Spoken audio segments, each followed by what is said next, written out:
Hey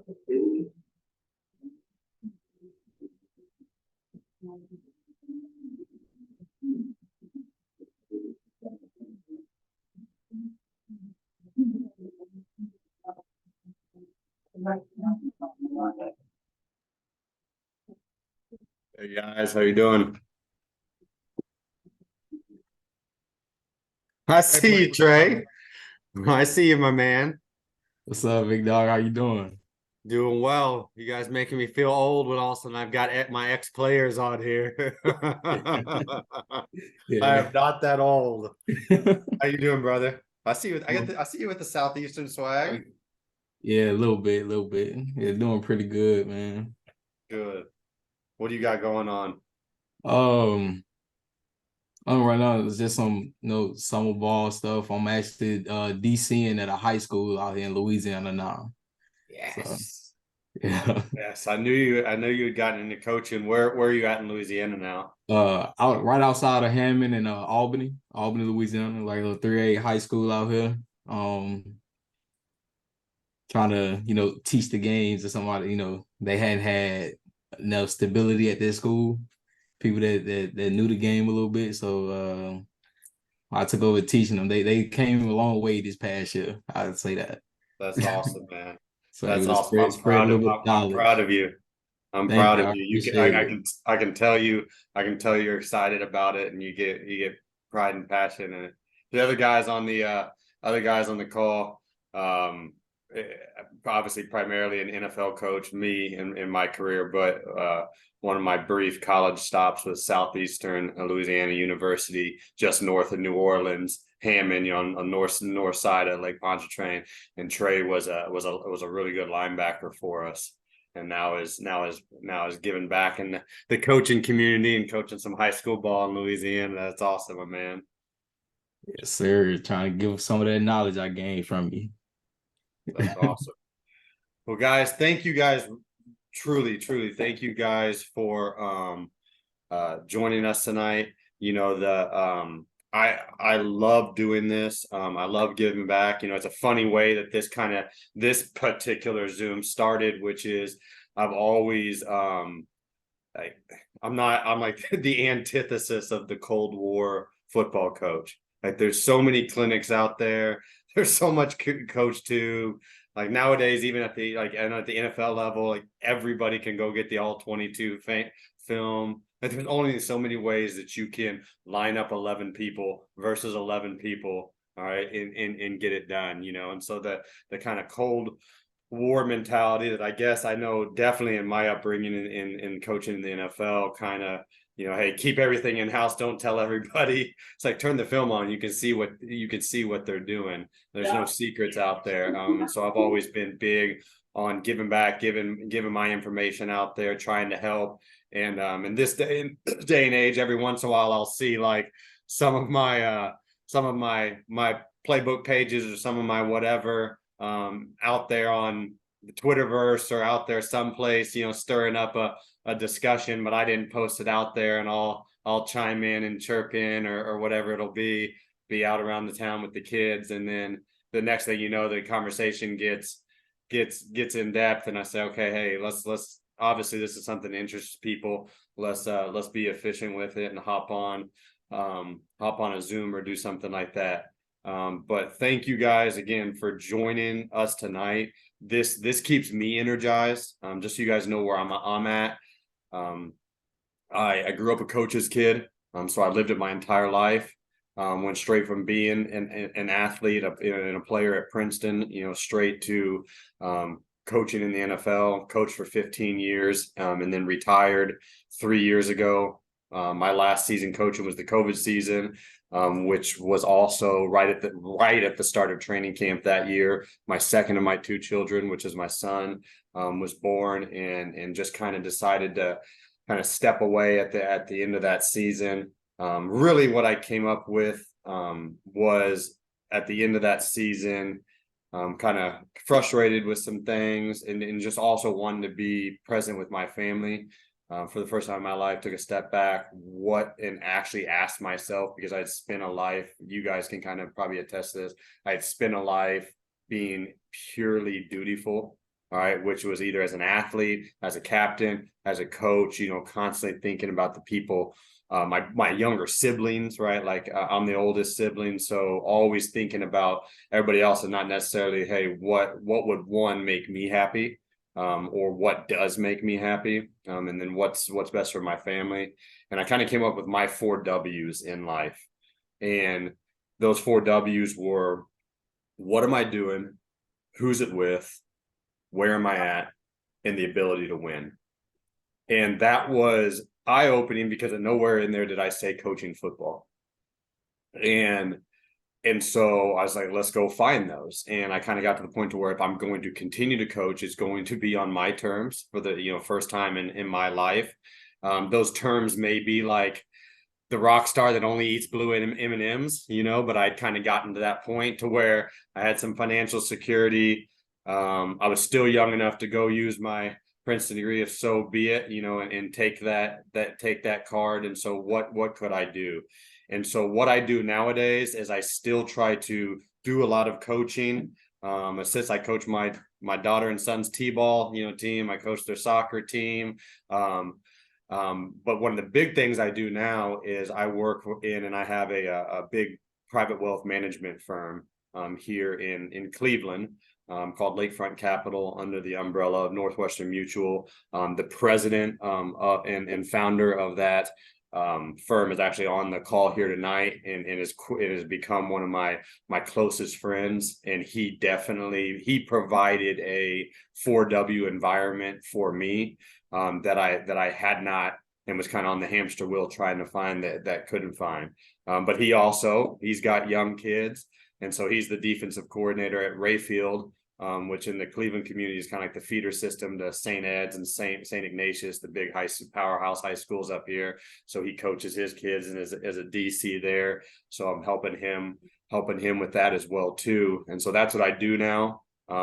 Primarily, work with athletes or coaches, people in the sports world. And so at the end of the day, it's like we kind of set it up to where it's still coaching, right? It's still coaching, it's still mentoring, it's still listening, it's still doing all those type of things. It's just different X's and O's, and kind of allows me the freedom in my schedule to do, my coaching, consulting, do Zooms like this, coach my kids, do all those things. But moral story, that's a roundabout way of saying thank you, because these things right here, when they come up, I'd kind of like to make them, even more regularly, but when they come up, keep me energized and keep me getting that football fix that I feel like it's never going to be out of my blood or any of our blood. So thank you guys very much for that.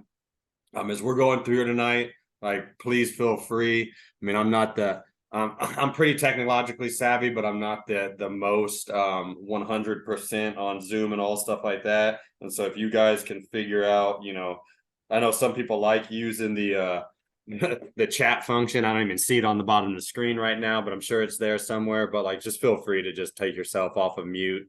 I'm assuming you guys can take yourself off of mute. If not, we'll figure that out and I can do it. But and just ask a question, stop me at any point in time.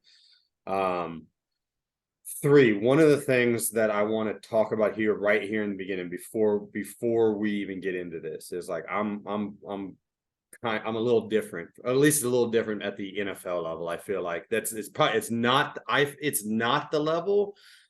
I would say this: I don't feel this maybe at the college or small college or high school level. I don't feel what I'm about to say. I think what I'm about to say is, I think, a little bit more of the norm, not so much in the cookie cutter copycat NFL. And what I mean by that is, have an open mind, think, and don't be afraid to think outside the box, because quite often the box does not exist, in my opinion. I'm a big paradigm reframer and a problem displacer. I'm big on, I believe in paradigm reframing and problem displacing. And quite often we are trying to solve a problem that we ourselves are making unsolvable, because we are trying to solve it and think within a very, very defined structure that, one, does not exist. It's either been taught to us, it's the way it's always been done, or it's just the way my mind is stuck right now. Like, be willing to to have an open mind, right? If there was one way to do it and there was one way to do everything, like then everybody would do the exact same thing. Everybody would coach the exact same technique. Everybody would run the exact same scheme because clearly like that's the best, right? Game theory 101. If there was clearly an efficient, most efficient process, everything would evolve or devolve, right? To that point. There's not, like, we know that. And so to a large degree is, hey, what are you trying to solve for?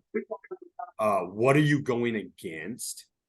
Right? Problems that problems in Tampa 2, like we're going to talk primarily about Tampa 2 tonight. Problems in Tampa 2 that the NFL is dealing with is not the same thing as high school is dealing with. First and foremost, massively different field spacing. So very different angles, right? And so that can create issues into the boundary for high school that does not exist in the NFL. That can also create certain things, say to the field number one, where if you want to line too far up out there, like you don't exist, like we're going to cover space, but maybe in the NFL, like that's a lot less space to field number one. And that's an elite dude that can put the ball on a rope, and so it's really looking at the structure of what you're dealing with and coming up with the most efficient thing to do, with that. And so, do what you need, what you want, right? As well too, is like, who are your guys, right? You may not have the luxury of having a team like at the NFL level, a roster in a league of parity with the most elite of the elite that have ever stepped on a field, right? And so how do you get it done with what you have? Couple things I want to just read off right here before we started, because I asked this question. Some of you guys did a good job of responding. So I want to make sure that, and we will, and kind of set up where we'll touch on some of these things, but I kind of put a little fake Twitter poll out there on some things you guys wanted to talk about tonight. So run fits and keys, we'll definitely be talking about that and seeing that. Run pass progression for the middle run through player. Problem formations in plays for cover two.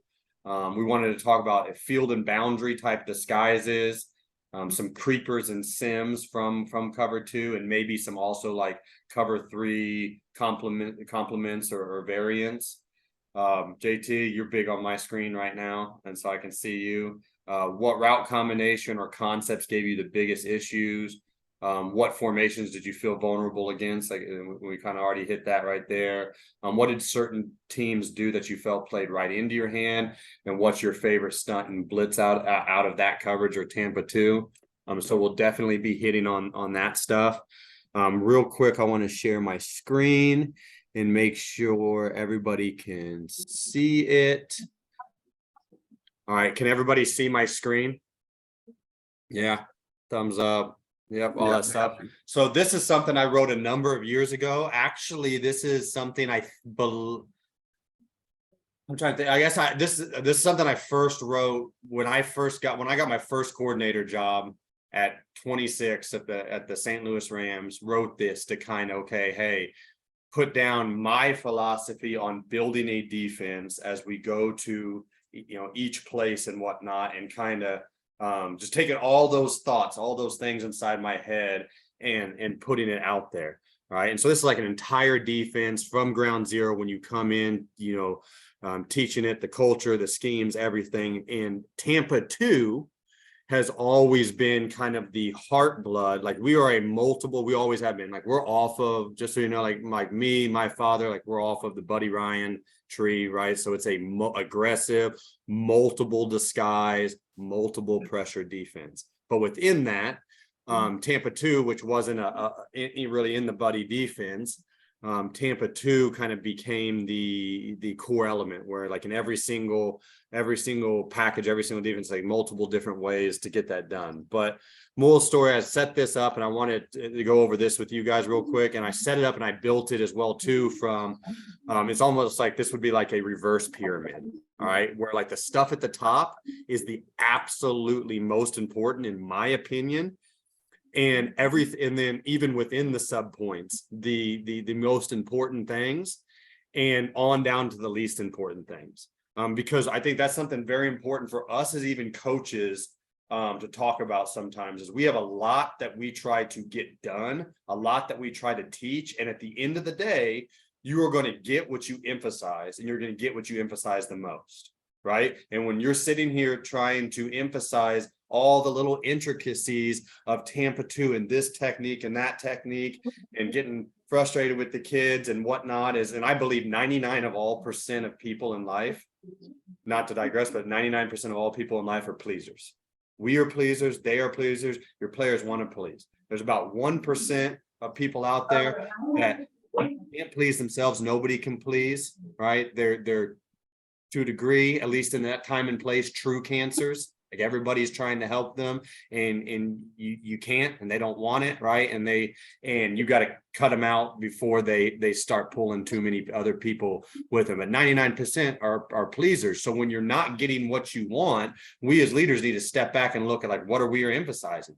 Why are guys loafing? Why are we not having a swarm defense? Oh, because I'm spending 90% of my time talking about scheme and stuff like that. And I'm thinking, I don't have enough time coaching high school kids. I don't have enough time, 20-hour rule.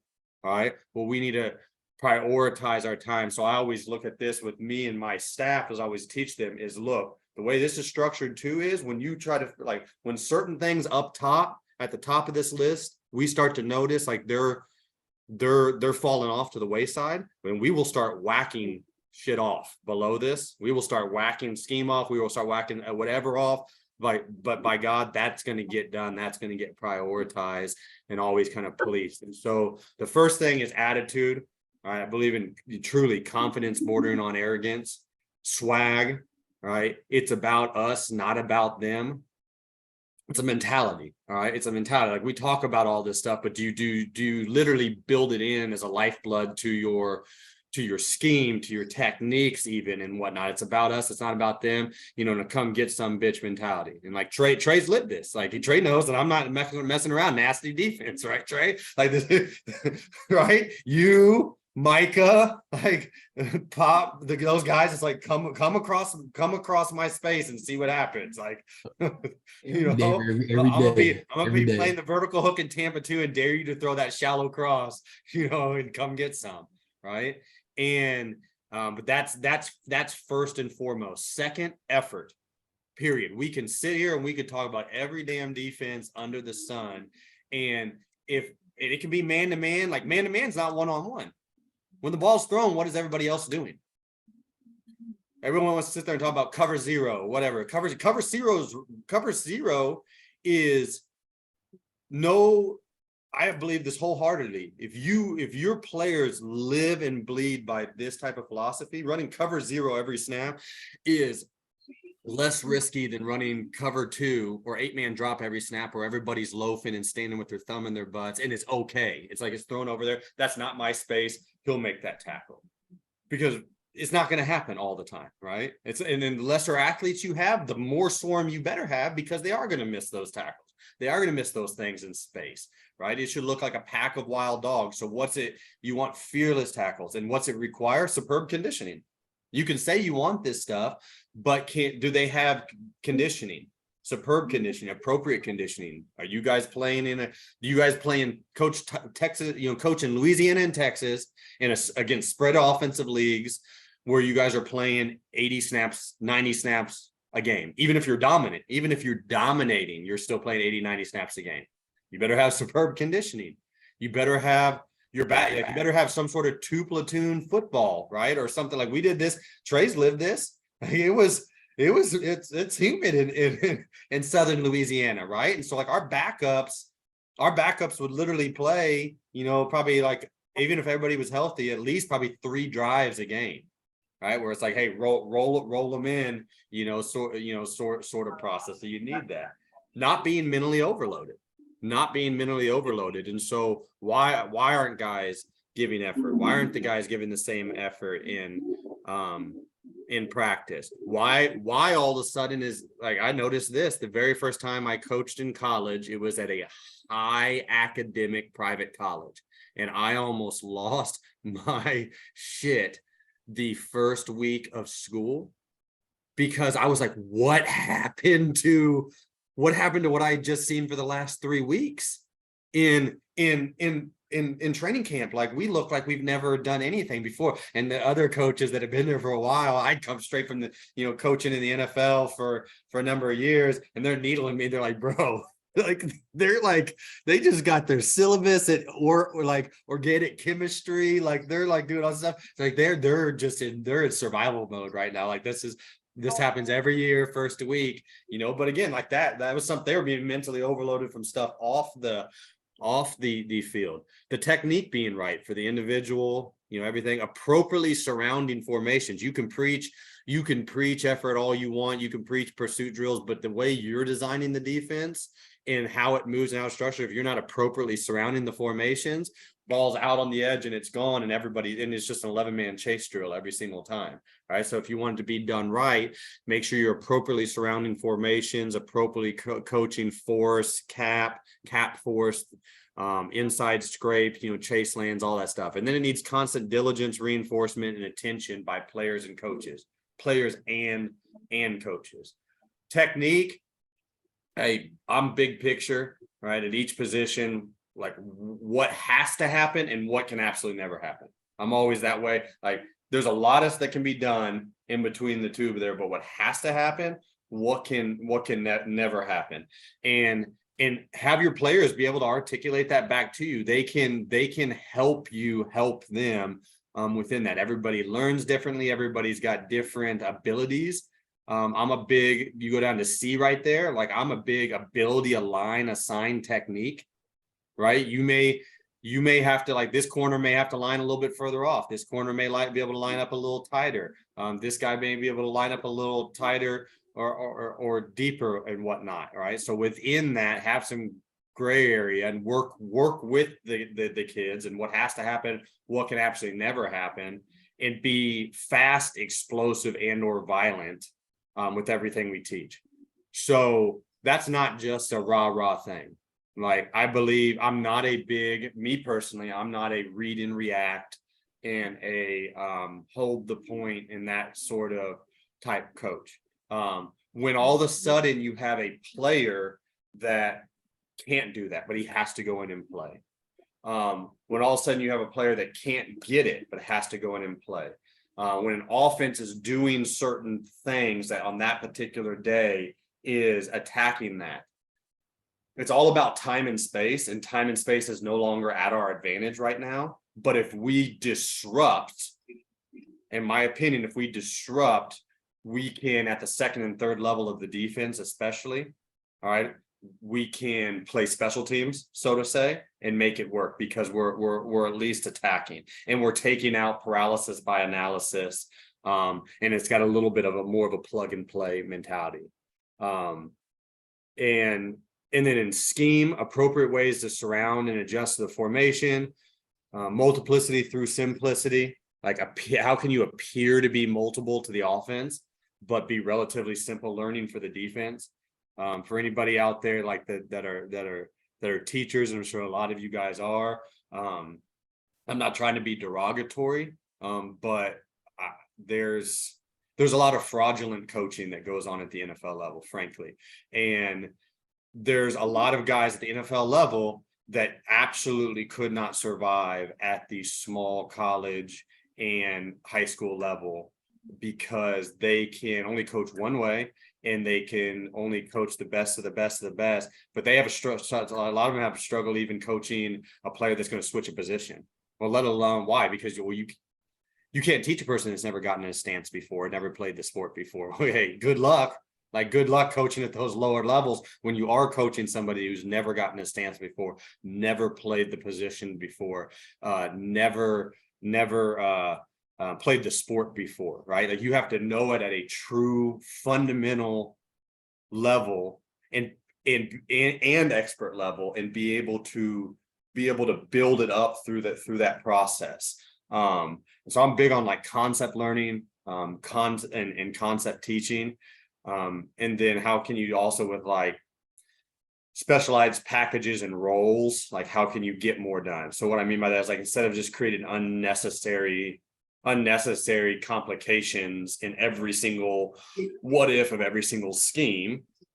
How can you teach concepts and teach concept, concept teaching, and how can you potentially like get all your players that deserve to play in some way, some shape or form? Can you give them a small package? Can you give them a small role? Like, can you paradigm reframe by saying, hey, we're going to do that out of this package, or we're going to do that out of this package. We're going to solve this problem by like moving the players around or whatnot.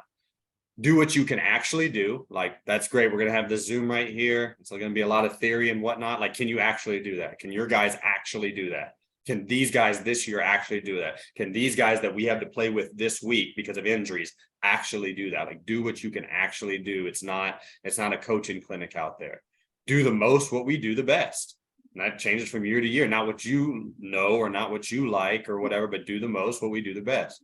Put the most on those that can do.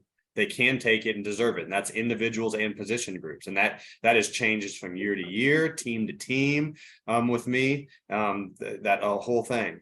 Again, going back to like be aggressive and assertive with our scheme. We kind of talked about that. Maximize same as teaching. So that goes back to concept learning and teaching. So through install progression, teaching progressions, like can I solve a problem by creating some sort of little variation on something that's already existing that I can attach to a concept versus something completely new.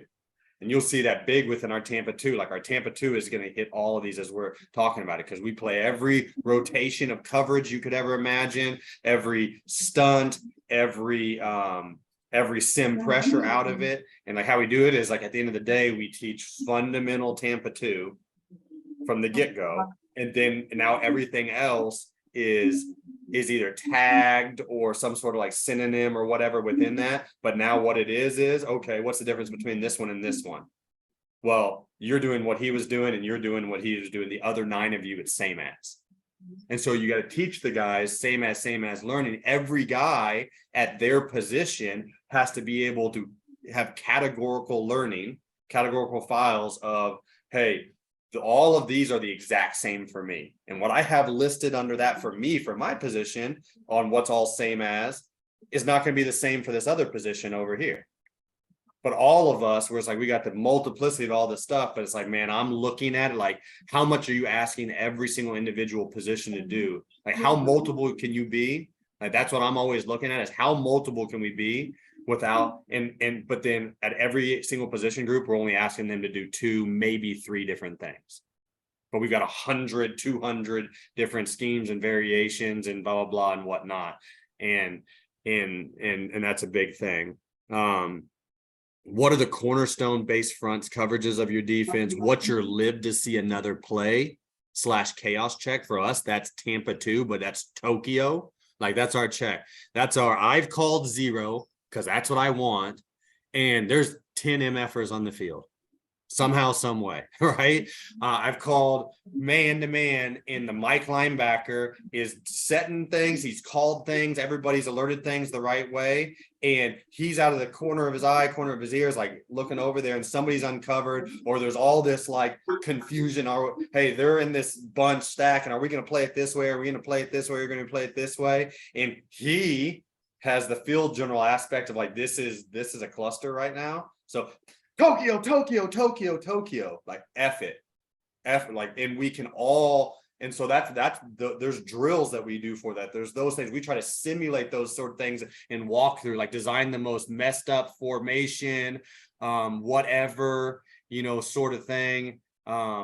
Like be talking to the guys in a walkthrough, and then like sprint the dudes out of the huddle and try to create this chaos sort of thing, and get the Mike linebacker and get those players, whoever it could be a safety for you guys, used to the aspect of being able to real quickly not be right and process everything at 100 miles an hour and get everybody on the same page. Like, instead of just trying to be perfect and right every single time, and be able to feel the situation, and the situation is effed up in Tokyo, and how quickly do I put that trigger on Tokyo, and everybody bust out to Tampa 2.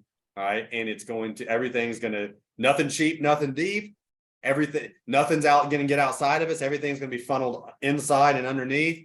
and we're going to and we're gonna make the play and live to see another day, you know, sort of thing. And so what are your live to see another play chaos type checks? What are your disguises? And then how does the play caller, play caller must have ways each season game to change the point of attack, numbers, angles, grass, like to his advantage. And so getting into a little bit of the film now. And I think the film will be good. Apologize, like obviously being retired for 3 years. Like if this was 3 years ago, I mean, I'd have everything broken down, the whole thing in cut ups, like no, be able to grab stuff and whatnot. Like all of a sudden 3 years removed, like I got access to what I got access to, which is good stuff. But more of the story is like 3 years ago, somebody could just interrupt me right now and like ask a question, and I could just be like, oh, like I still have it in my mind. Like, let me go grab that play from, Denver, versus Cleveland Browns defense in 2017. Well, it's like, I actually don't, have it here, and whatnot. So I'm gonna pull up this is just like a quick little Tampa 2 kind of teach. We can talk through a number of these things we've been talking about. Because everybody see this screen fine? Yeah. Let me move this out of the way. Oh, there, I got it down there so I can maximize it. Is that a little bit better? All right. So we play every different rotation you could get, in Tampa 2. At the end of the day, Tampa 2 is nothing but 3 double cloud. That may not make sense to everybody here, but again, that's a paradigm reframing. It's 3 over 4, right? Or it's 2.5 over 4.5. Like your middle read player is that kind of in between type of player, but it's like 3 double cloud, a wide end cover 2. We have evolved, like we've had certain places that I've been at, both at either at the college level or even like the Jets, where we didn't really have that true Tampa 2 middle linebacker, because CJ Mosley, who we signed to the richest inside linebacker contract ever, and was dominating in the very first game of the first season we signed him. But then in the third quarter, he went out with an injury, and he never played for 2 years, right? Like we were there, he never played for us, again. And we didn't really have anybody else to do that. And so we used safeties in nickels to do a lot of the middle reading for the rest of that time there. And so again, that's categorical learning. That's like all your X's and whatnot. And so what you see us doing right here, and we're not doing the best job at disguising right here. Well, this guy, you can see me circling this guy right here. He should be down on this guy. So we're trying to bogey, that's our term for disguise. We're trying to bogey cover 3, and we are playing what we call 2 lurk, Tampa 2 lurk. And so this inside linebacker is going to be the hook player. This inside linebacker is going to be the hook player. This DB or down safety is going to play this half. The nickel is going to bust out and play this half. And the post player, the disguised post player, is going to play the middle read from top down. So we can keep 6 in the box without having somebody just completely uncovered, because we're covered down, making you think like we're in cover 3. But maybe some of the RPOs that you would try to hit into cover 3, it plays into our hands because we're really having a hard cloud corner. All those type of things. We got disguise, where you got the disguise element in, and we're taking advantage of the strength of 2 inside linebackers that are thumpers, that need to stay in the box and be thumpers. And we're defending against their weakness of neither of these guys are really Tampa 2 mics. And so all that stuff I kind of went through with that page right before us, like we're getting a lot of that done. I also want to show you guys right here that, so because you'll see this throughout, so it's a good talking point right now, is we spend a lot of time, I'm sure you guys do too, on like opponent prep, like tips and alerts of like who what do they say, right? We've like at the NFL level, we've got access to all that, the audio, right? People mic'd up so we can hear a lot of stuff, right? We break it down. We can hear a lot of their code words. Maybe we've coached with those coaches before, so we know what their code words are. Like I was an offensive coach and a defensive coach in the NFL. So you know what those codes words are. You're looking at stances, you're looking at back width, back depth, all those things you guys talk about for even just run pass, right? Even just knowing, hey, this is run, this is pass. Again, we don't believe in being read and react. If we read and react every play at every position means you're 50-50, right? You're 50-50 and you're behind the 8 ball every single snap. We have a philosophy, and I've kind of grown this like over time, where every single snap on defense, we want to be either playing short yardage or 3rd and 10. If you're telling us on 1st and 10, the first snap of the game, if you're telling us that you're running the ball, we're going to play it like a short yardage. We'll react to play action pass. Or if you're telling us that you're passing the ball, like we're not going to wait until 3rd and 10 to get in pass rush alignments, maybe run that pass rush game. Like you're telling us you're running the ball, we're coming right now. Like we're going to keep the pressure on you with anticipation, everything, every single snap. And even if we're wrong 10% of the time, like we're right 90% of the time.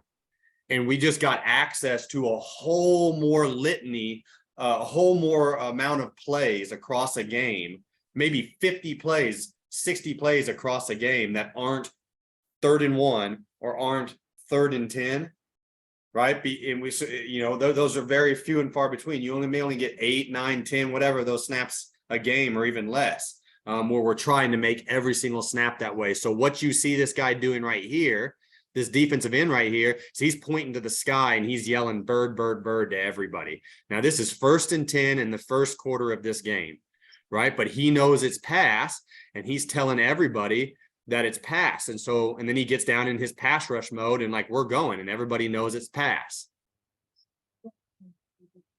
And so they try to throw the little, bubble screen, right here. And we're really playing, Tampa 2, and everybody's aggressive inside out. I'll hit this right here as well too. I mentioned this earlier, this is our force player, our cap force player, meaning you're going to cap the ball, right? Cap the ball from a forcing angle. And then everybody else is playing special teams, run and hit. Like we say, don't follow the same color jersey, all those things. Like, yeah, I mean, you guys all play special teams, run and hit. And so anything kind of out in the alley in our Tampa 2, and we funnel a lot of stuff out there, even in the run game, is we're always going to have a box between the force player, the cap force player, the Tampa 2 Mike, who in this case is this overlapper right here, and the scraping hook player. Right, the scraping hook player. If this was traditional Tampa 2, well, maybe this would be the overlapping mic, and this would be the scraping, other hook player. But we're always building that box in the alley and kind of trying to constrict the space. So you see right here, there it is. Boom, is that quick? 98. He's telling everybody bird, bird, bird. Everybody's like, gotcha, gotcha, gotcha. You see. So initially right here, just so we're clear, 94 is a 3 technique in our defense, but we don't have a 3 technique in our defense. Like it's about space. If I were to ask our defensive linemen at any place that we've been, I say, what's it about? If I just said that question, what's it about? They would all echo space. It's about space. We're not playing pure techniques, pure gaps. So he's getting ready to play what we call a 4-eye blast, because he's to the side of the offset running back, who's a little bit deeper than the quarterback right here at level 3. So he's playing for inside zone or some sort of downhill run game right now. And he's playing for a double team from these 2 guys. And these guys want him to be down here into a tight 3. And when he kind of influence steps down, oh, I grabbed the screen. When the guard influence steps down, this tackle wants to just cave him in, right, and run it right through where his body was. And he's playing a 4-eye blast, because, hey, he's to the side of that deep offside running back, and like he's going to play it like a board drill and defeat that double team, so to say, with space. He's going to play into the post man.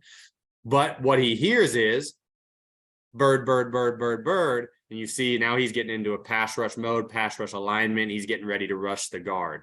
And so we're doing this stuff every single play. Every single play.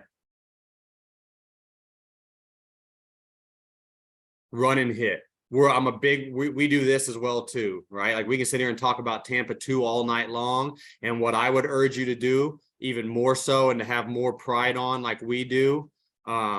So, and we chart this. We chart this in every practice. We chart this in every game. Is this, all right? When the film cuts off in the tight end zone copy, when the film cuts off, our goal is to always have all 11 players in the tight copy of the end zone copy before the film cuts off from the guys, right? That one got a little bit out there into the alley, right? I'm sure there's guys coming that have choked down, but that's what we're trying to do. We've got that's a D tackle. We've got 1, 2, 3, 4, 5, 6, 7 guys, but we want 11 guys to be playing our style of defense. I don't care what we called in the end zone copy by the end of the play.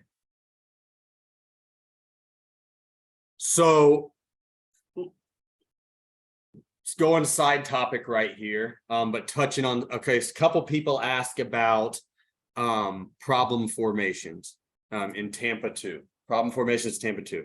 So 2 of them. No back.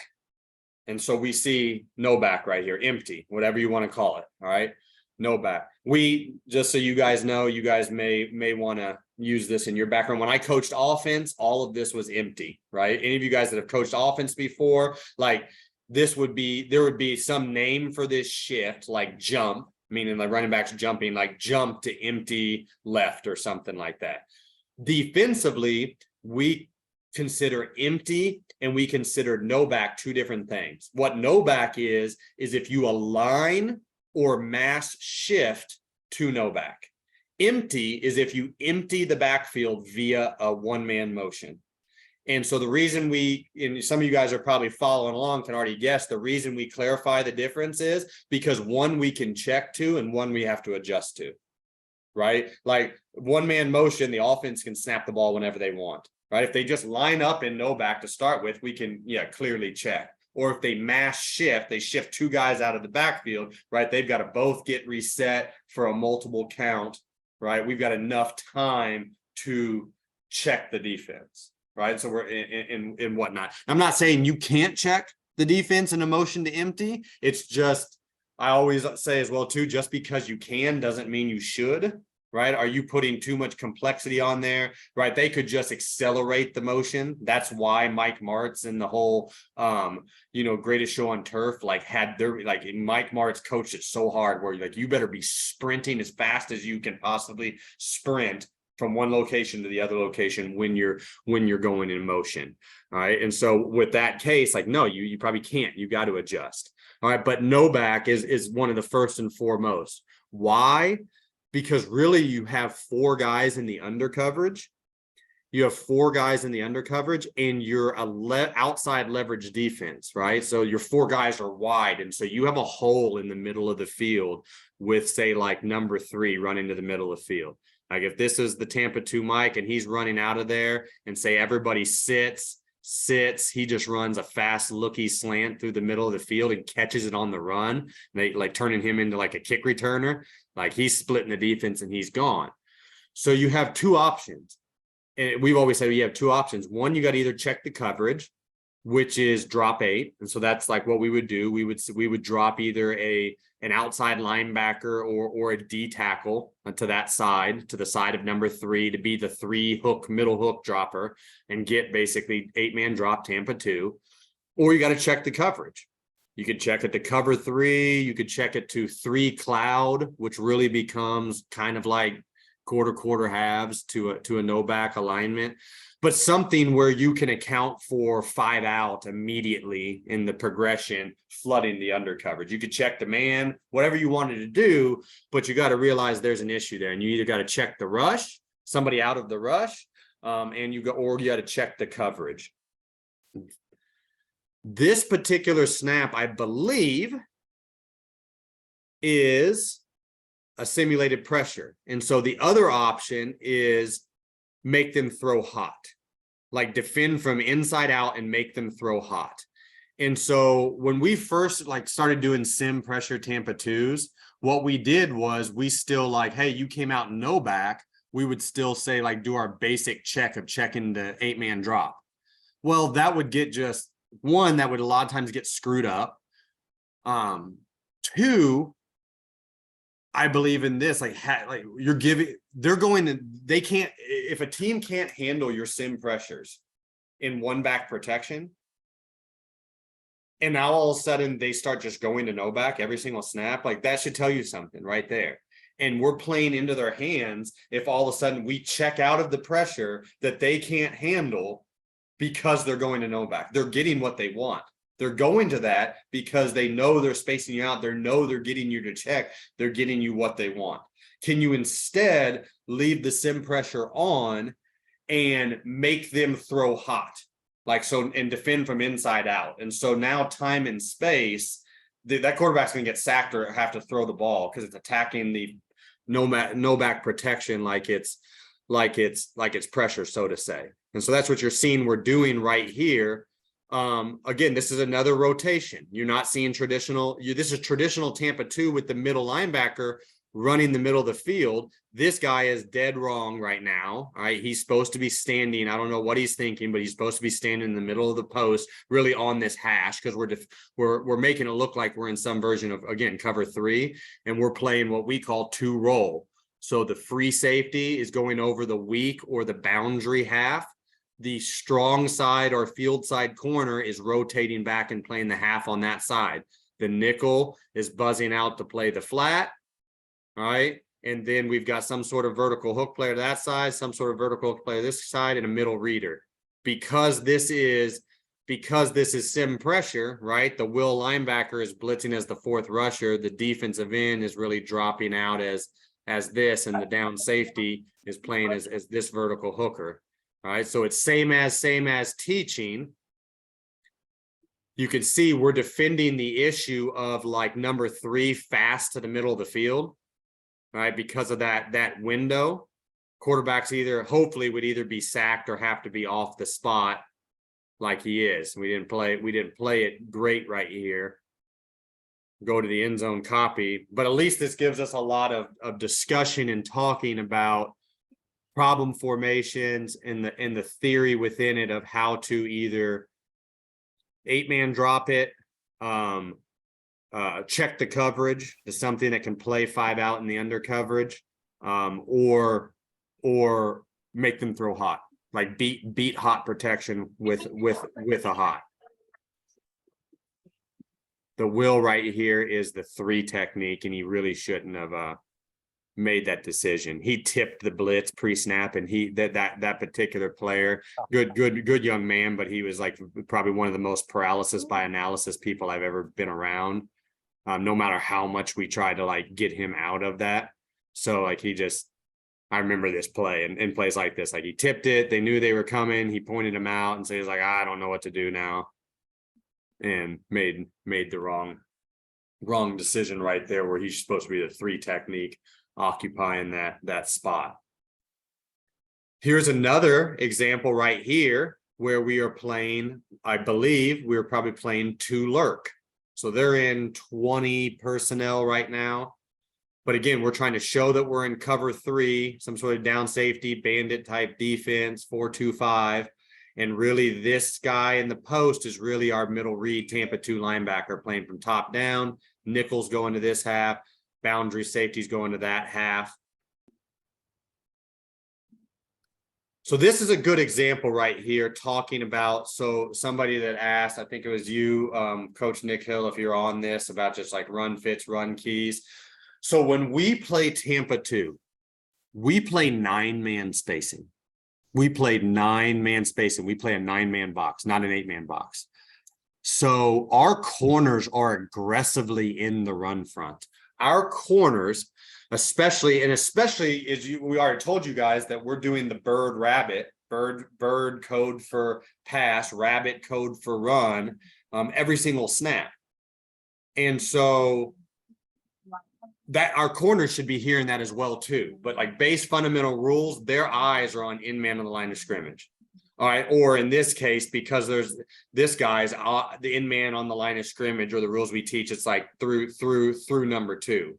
And so for this corner, right, he's kind of like he's not in the primary run box, so to say, because they split a guy out, right? So like his force is really like on the perimeter RPO type game, off of this guy's eyes in man on the line of scrimmage right here. And he sees run, he is going to trigger and aggressively set the edge, even at the level of like making it look like it's a corner blitz, and it's not. And everything's about space. We want to play the game of football for the NFL field. We want to play the run game between, if the ball's in the middle of the field, if the ball was in the middle of the field, between what we call the midpoint and the midpoint, And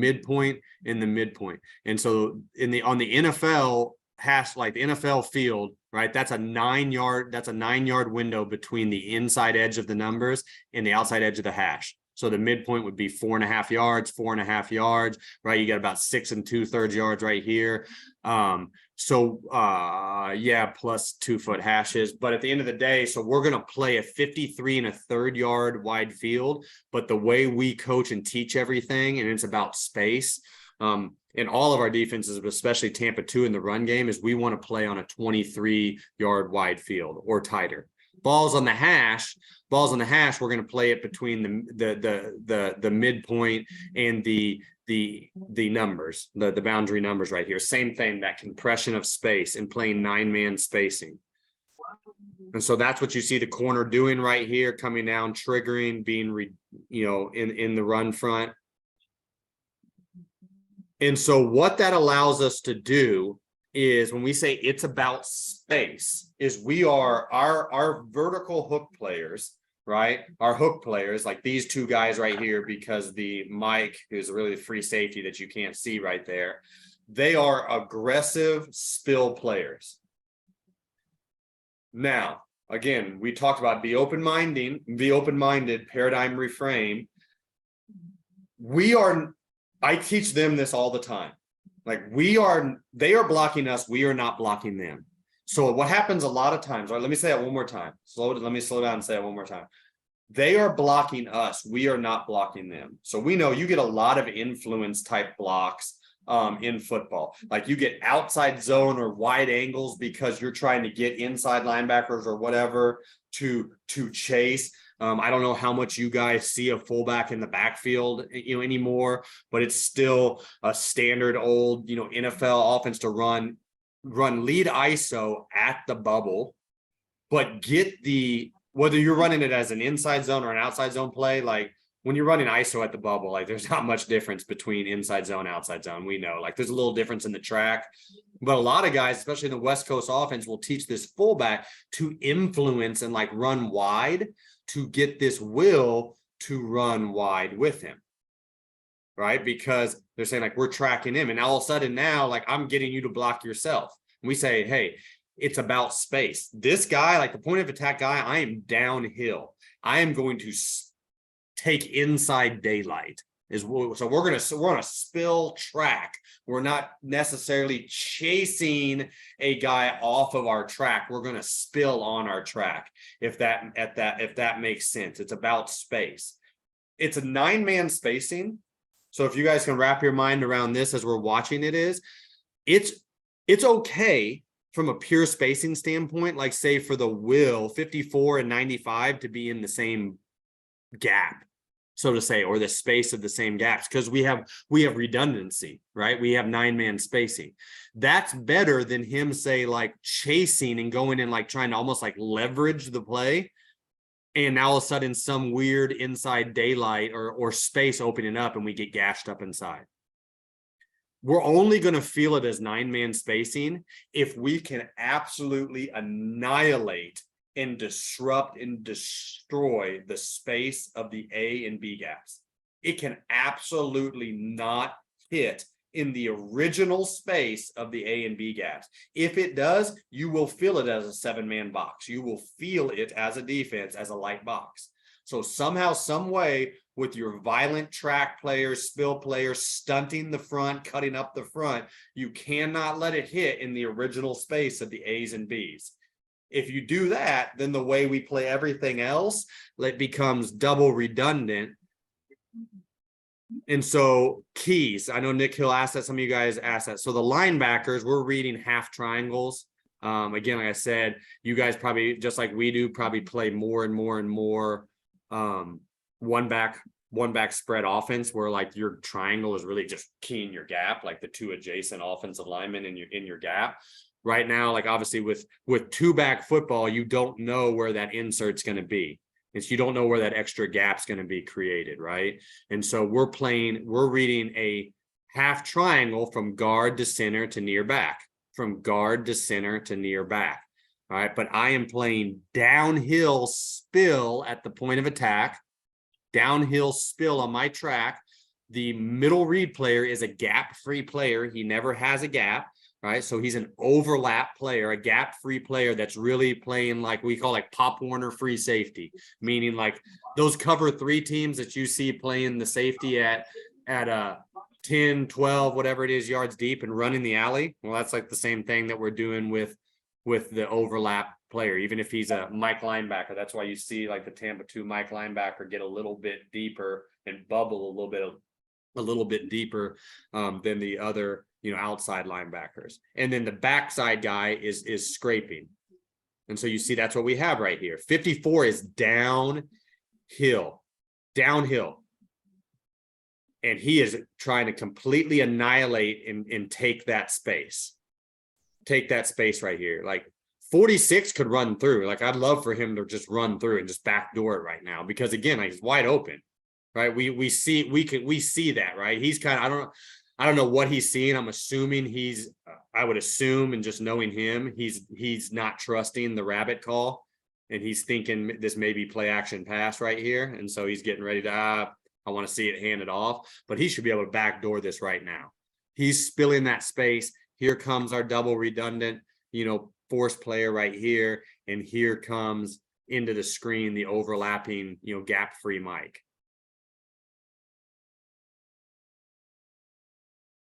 We'll get in. I've got a specific cut up for that's got some just run stuff and stunts and stuff. We're talking about a lot of high level stuff. What you'll see that I'm doing even with you guys right now is it can become, I'm accelerating the whole Tampa 2 install that we would teach. But what I'm doing right now as well too is big picture.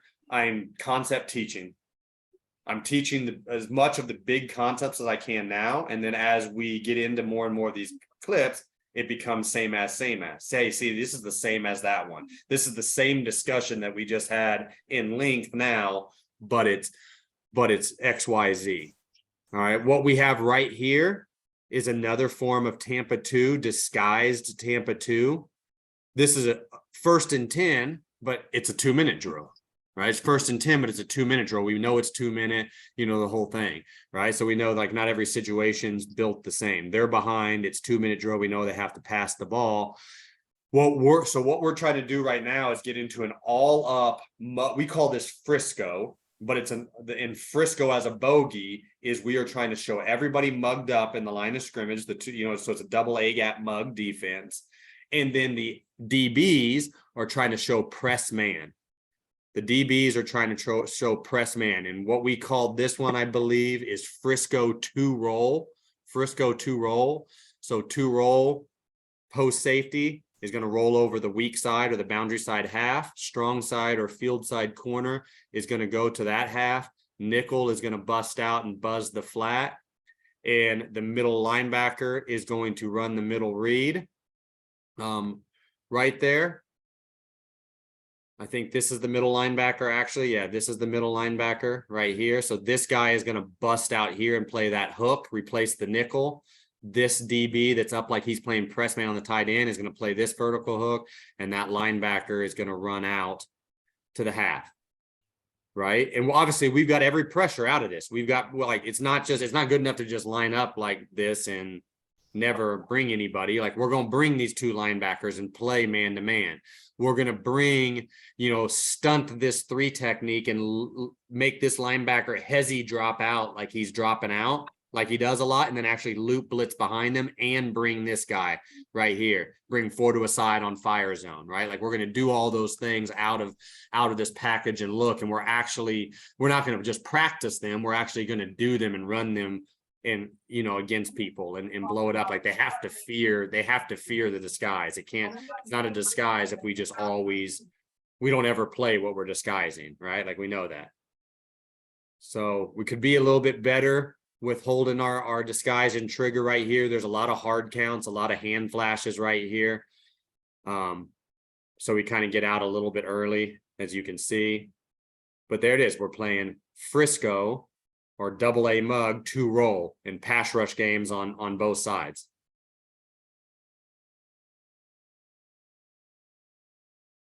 Some of you guys have asked the reads of the middle runner. So what we're doing is we're keying number 2, right? We're keying number 2 to passing strength. So we're always middle reading to passing strength.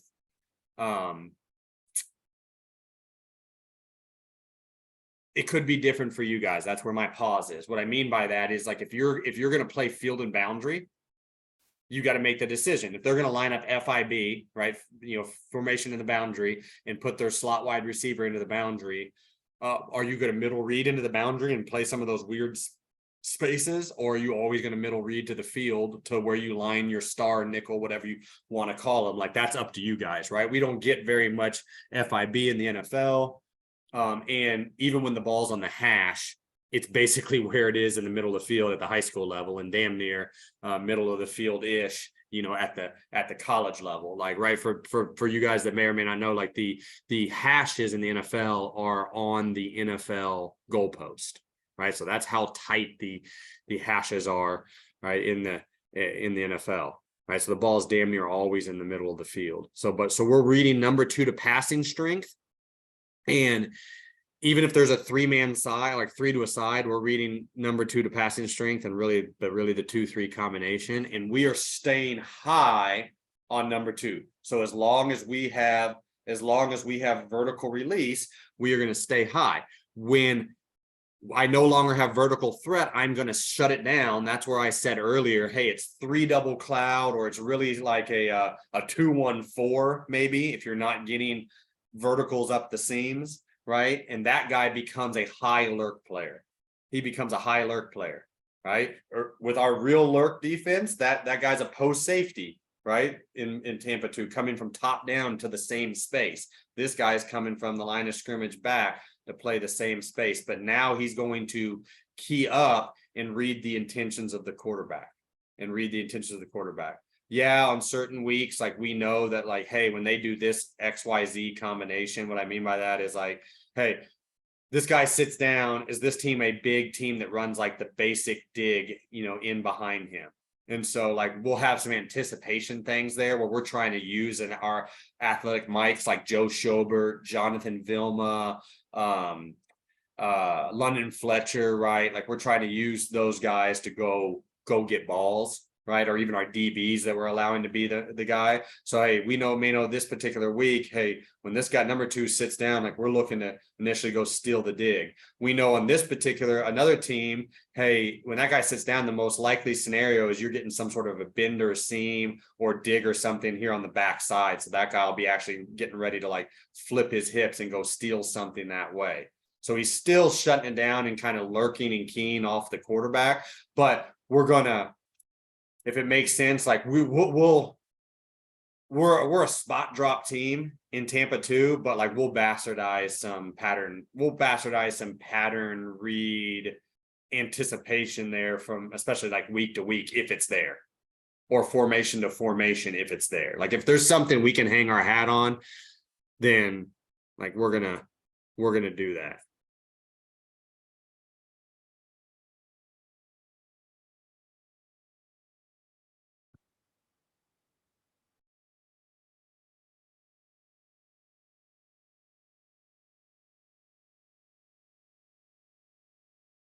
Run keys, okay? Concepts. Is everybody following me? Let's say Trey, take yourself off of mute. Can you hear me? Yep, I got you. So again, what did I say just a second ago about like them blocking us blocking them? Do you remember? Did I say it's like they are trying to block us, we're not blocking them.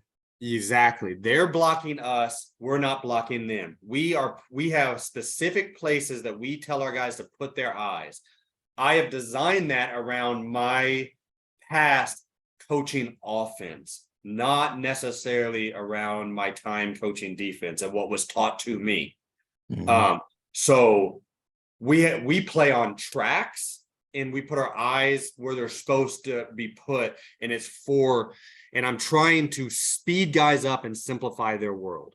What I mean by that is like Trey, typically, do you see this Y off really deep right here, like what we used to call a sling? Yep. Where would we typically like we would typically alert that sling, right? Maybe put our Yep. arms up, Y off, sling, something like that, right? Yep. And where would typically, like coaching 101, where would we tell this guy to maybe key? Did I say his key would be like this backside of that tackle. So when he Backside that steps tackle, when down, he steps down, what? eyes go to the front side looking for the sling coming back. Exactly.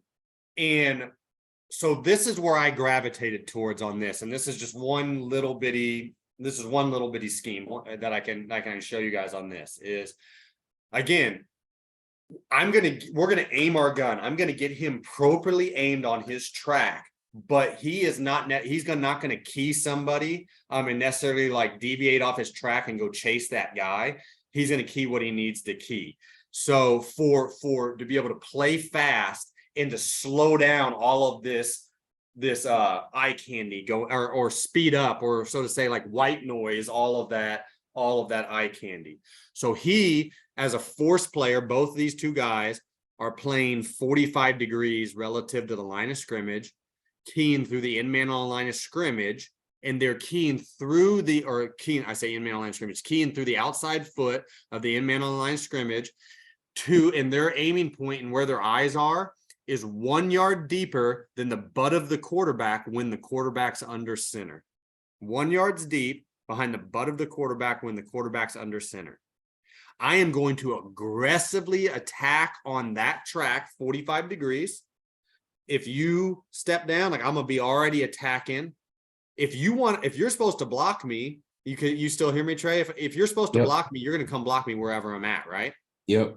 So I'm tacking on my track. F looking at you. You got to come get me. This is my track. This is my space. You come get me. You want to block me? You come get me on my track. And I'm though going to key 1 yard's deep behind the butt of the quarterback when the quarterback's under center. And I'm going to key right there, that number 17. Like in this case, you'll see on this play. And now when it is actually like under boot, this guy's flashing but he's really going to the flat. You're going to see that this quarterback like pulls the ball from this mesh early. Like this, if you just key and actually don't always watch defense, guys. Like make sure we're watching the offense and learning offense even more so than we are defense. But you'll see that when it's same thing when it's reverse. Like you're gonna see like the mesh never happens, so to say, and you're gonna be able to key all that stuff, right? And so it allows you to play way faster on redirecting into boot, play action pass, everything. And so here's a key of that example. He false steps right there, but he's on that 45-degree attacking track. But his eyes, and this is an undrafted rookie, he just got franchise tag. He's a big time young man, big time pass rusher, Bryce Huff out of Memphis, but this was his undrafted rookie year. But you could see where his eyes are right now. His eyes are here. His eyes are not on this guy and trying to go attack that space. His eyes are right here, and he can already tell. Let's see if I can slow this down a little bit. So do you see what I mean, Trey, and you guys? Do you see how the mesh like never happens? Well, look at 47. What's he already doing? He's already redirecting, and he's saying, come get some. And look at the tight end saying, oh shit, and trying to go chase him up the field, but he can't get to him. If this was under boot instead right here, 17, Josh Allen would be hauling ass and he'd be turning around right here. And we constantly put our right L right in the sternum of the under boot teams as right as that guy gets his head around, like we're crushing him, like right on the hash. It'd be the exact same reaction. If this was truly split zone right here, he would honestly be a little maybe late because he false stepped, but he would be aggressively attacking on this space right here, and he'd be fitting and effing up this guy like right here in this B gap. Like this B gap would not exist because he'd be blowing it up. But that's an example of how we do and what we teach our trail players. Real quick, going back as well too. So we talked about what we're doing with our edge players and how we're playing them. They're on a forcing angle. Anybody that is playing an internal gap on the line of scrimmage is square to the line of scrimmage when we're in rabbit. If we knew this was bird right now, like we may be tilted, pass rush stances, we may be running a game, even if it's 1st and 10, first play of the game, whatever it is. So what makes me an internal gap player? It's when I have a guy on my inside and outside, right? What I mean by that is like he's a 5 technique right here, but if this tight end shifted over here or something, or there was another tight end lined up in line right now, this 5 technique would become a 6 technique or a 6-eye, and he would square up relative to the line of scrimmage. He's an internal gap player now, and he's playing knockback on his space. Knockback in his space, vertical knockback in his space. So we got forcing angles on free edge players, and I talked through all the eyes and what they do. And then internally we are we're playing square to the line of scrimmage. Real quick as well too, I told you guys earlier that we do not play like a 1 technique, a 2-eye, a 3 technique, a 4-eye. It's about space. They are owning, a 3 technique is owning the space of the B gap. A 1 technique, 2-eye, 2, whatever you want to call it, is owning the space of the A gap. So what you see in this particular game, I know what the game plan was. This particular game, this guy's in a 4-eye because of this tight run bunch right here. So he's a 3 technique on base neutral formation based training camp rules. He's playing a 4-eye, same thing, because he is playing for duo. He is playing for power. He is playing for those things to this run bunch formation right now. He's playing for wham, frankly, as well too. This 81's deep right here and peeking back inside. He may be getting ready to get whammed, trapped by this guy. So he has played a 4-eye. Because of that, he's not playing this tight 3 technique. And now we all have taught how to split a double team, right? Coaches like JT, are you on here? Can you hear me? I just want to make sure, because I can't see any of you guys, the film still, or you guys are. I got you. So JT, like we've all, and I know, and you and I kind of talked on Twitterverse as well too, and like you're big on this as well too, on like just how you go about teaching and reaching, right? You got to reach to teach, but how you teach each guy individually, different. We've taught, hey, put your knee down, split the double team, flip your hips, all those things. Okay, well, what happens when you've got a 190-pound 3 technique who may be an all-state wrestler for you guys, but now all of a sudden I'm gonna play him in this tight 3 technique and play read and react, right? And he's just getting caved, right? You got to have an answer for that. And so at the end of the day, we can mince words on teaching double teams and how to defeat double teams with defensive tackles in classical coaching. But the number one way to defeat a double team, whether it's in the run game or whether it's in pass protection, is make it a damn single team. Period. Make it a 1-on-1. Whether that be by alignment in a 4-man front, whether that be getting to bare spacing, bare fronts, double eagle fronts, like we do a lot, where you've got to 1-on-1 block across the board. Like even if you're trying to run gap schemes, like you got to just back, right? In single block. So you can do it with the X's and O's of the front. You can, and try to get into a front that you can't have a double team, or you're leaving somebody free on the line of scrimmage, and or allowing the guys to adjust to formations. But that's like, at the end of the day, make double teams a single team within your scheme. And now you can do it with anybody. Like, frankly, like we'll play with fast, like speed people out there where we've got like 1 D tackle and everybody else is outside linebackers and D ends and whatnot. But then maybe all of a sudden that team gets a first down. Maybe it's a third down package. They get a first down and they go hurry up. And now they're under center and they're going to run this play right now. Well, shit, that DN better get down there and play a 3 technique. Or that outside linebacker better get down there and play a 3 technique. And he better understand the concept, the rules. And now they're running double team at him. Well, he's in a 4-eye. Like, he's got a chance of playing that. This guy right here in base training camp rules would be a 2-eye.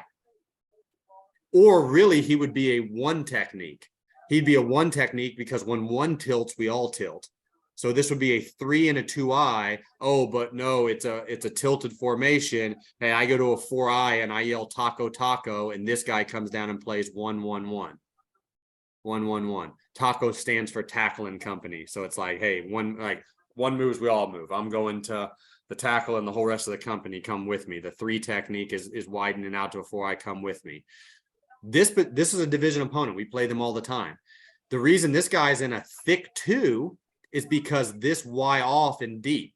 So we knew like this team right here, yeah, they would line that guy up a little bit tighter and run duo and run the double team type stuff, but line him up a little bit deeper and they would come back and run like counter OY and a lot of counter OY counters back to this side.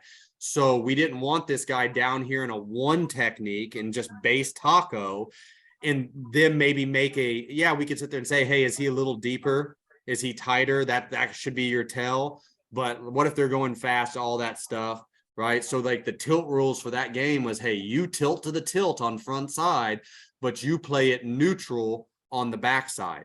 He actually got even thicker, more towards a 2 because he was a smart dude and he could see that this guy was extra deep and knew he was coming back. But moral of the story is, so he's playing same thing. He's defending himself against being caved by double teams on the backside of counter OY. So we do this stuff, right? Like your players can see this, even at your level. Like, give your players credit. They see and feel more than we think they do. If you teach these things as like a fundamental part of your install and you do it over and over and over and over and over again, and you give them freedom to make their decision. And when they make the complete wrong, off the charts, dumb decision that as a coach is an issue with their they still don't have the concept yet. Like, that's not even like, for you to even make that decision right there tells me as a coach that you don't even have that concept. But you gave them the freedom to make those adjustments and changes. Do not kill them. Educate them. Like, do not kill them. Educate them. Because what you're going to do then is you're going to get them afraid to ever make that decision, right? Like, we want them to, if you're going to have them make decisions on the fly and be able to adjust to what they know is coming, you've got to almost more kill them when they don't do it. Right? You got to indoctrinate them into doing it. And then when they do something that's like off the reservation, hey, educate, teach. It's a learning, it's a teachable moment. So we're getting a lot done with our defensive line, as you can see, like at every level, but we're getting a lot done with our defensive line. Here you see it as well too, right here. You see both edge guys, bird, bird, bird. Everybody's communicating it. They know it's coming. Bird, bird, bird. They're handling everything. On this particular game plan, I know what the game plan was right here. When they did this with the jumping in the back, like the bird, bird, bird was off of the stance of these tackles. So even though it's 1st and 10, it was like off the stance of these tackles. They know it's bird, bird, bird. But when they did this, we were with this trading of the back over here to the 2-man surface. We were supposed to run a TT game, because it was going to be bird. I mean, it was going to be pass, but there was also like a high tendency of screen or draw being the one non-pass thing. So it was supposed to be 3 techniques spiking, but we knew on drop back pass too, it was going to be 3 and 3 protection, right? The center was going to be working opposite the back. So we were going to get a nice inside game, but then also like for screen and draw, we were going to get a looper coming around right here. The looper doesn't get around because we didn't get any sort of pass set whatsoever. We had played this team twice a year. They knew that the game was coming because they heard us call the game. So the center was kind of like aggressively attacking the looper who's trying to loop around. But again, we've said bird, bird, bird. We've made this TT game for this scenario to loop around to this. This guy, this 48 right here now knows to not like be on a speed rush. He's on a speed to power cage rush because of this TT plan and everything. And again, this is 1st and 10, base neutral situation in the game. Like, how do we know they're not getting ready to run the ball right here? How are we not playing base fundamental read and react defense? Because they're telling us. They're telling us with the stance. They're telling us what we're hearing. They're telling us what we've seen on film. And I've practiced this throughout the week over and over and over with the guys. And I, as the coordinator or the position coach, has the right to shit can it come game time or come the day before the game. If it's too much, if they're not getting it, I haven't done a good enough job. Like, we're not going to go in the game plan doing something that we're uncomfortable with. But by God, I'm going to get it repped with them enough to not to where they just get it right, but where they can't make the mistake.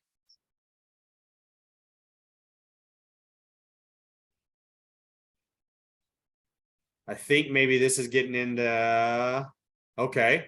So here we go. I think, so what you're seeing right here is we're doing, again, some version of a bogey disguise defense. Oh, this one is called topper, guys. So what we're doing with topper right here is we're trying to make the offense think that we're topping the nickel and that the nickel's coming on a blitz, if you can see that. So we're trying to show and that we're doing a bad job of disguising and we're covering down for the nickel that's getting ready to blitz, but we're really just playing cover 2. He's gonna rotate. This guy really should be more in the half, right, on this hash, but he's gonna go back and play this half. It's just gonna be generic Tampa 2. Middle linebacker is the middle read. But what you're seeing right now is we called this huddle call is just what we call stunt 2. Stunt 2. What that means is we're in a wide 9 defense, If we know it's run, we have a stunt to go to for that formation family. Not just that formation, but that formation family. So this formation family would be one back, like quarterback, what we call ace or dot. Ace, one back. So it could be 2 by 2, it could be 3 by 1. It's just quarterback under center, backs in the dot, one back formation, right? And we maybe would have a different stunt if the quarterback was in the gun and the running back was offset away from a 3 or more man surface. And we would have a different stunt, say, if the running back was in the gun, and the quarterback was here, and there was a 2-man surface away from the running back right there. And maybe a different stunt if there was 2 backs in the backfield. All right, regardless of where the back was. The stunt that we're doing right here is what we call jaws. So we're going to get the A gap player, the nose is going to play dead in the middle of the A gap because he's got stunts coming from every different side of him. So he's going to play dead in the middle of A gap, and he is just going to penetrate vertically. 5 technique is pinching the B gap. 3 technique is pinching here. This 9 technique is getting down into a 5 technique because he's pinching to there. Right there. And so they're yelling rabbit, rabbit, rabbit, jaws, jaws, jaws. That's what you see them communicating right now. Rabbit, rabbit, rabbit, jaws, jaws, jaws. They know it's jaws because of the formation family.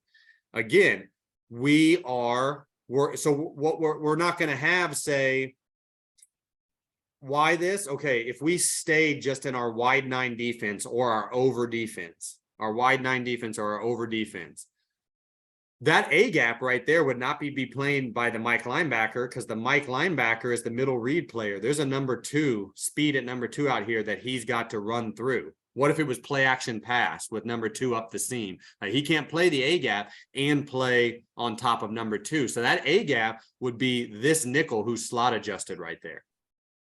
Right. So what we're doing instead is, hey, we're not doing that. I've coached that for over and ever and ever. Like, really how a lot of this started was like me when I took over the defense, which was we already were over teaching all of this bird, rabbit, communication, anticipation, every single play.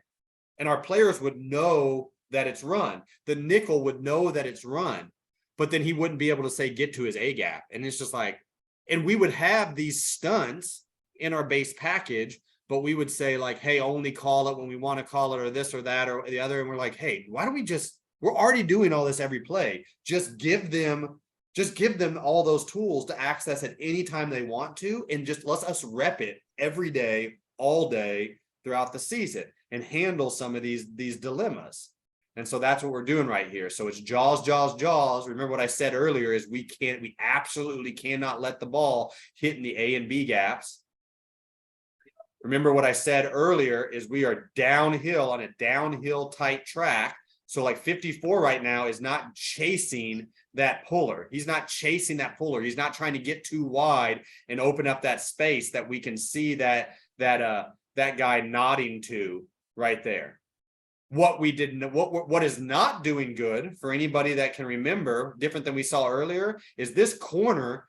If I go to the wide screen, and I know they got more of a cut split right here, but this corner is dicking around. And look, see how this corner jumps outside and widens right here, coaches? But before, what he did was knife in there. This corner knows it's run. He heard us say jaws. This should look like a damn cat corner blitz right here. And instead, he's jumping outside, feathering the force. And we said we want to play between the balls on the hash, between the inside edge of the numbers and the midpoint out here. If he just triggers and goes and blows this up, he's going to flip this guy and whack him in the backfield, or make him do some sort of cutback or miraculous bubble and bounce and lose ground to gain ground. And we're just all going to all run and chase him down for a TFL. But the issue here is what's happening with the corner. And it still ends up. Are you guys still on right now? Can you guys still hear me? Yep. Yep. Okay, good. Somebody that had been on the call just called into me, so I was making sure that you're still on. But you can see that's the issue. It still ends up being a 5-yard gain. A 5-yard gain, which is a hell of a lot better than them running outside zone this way and cutting it back through this A gap and this nickel never getting there and it gashing us out the gate in middle of the field open Tampa 2 defense.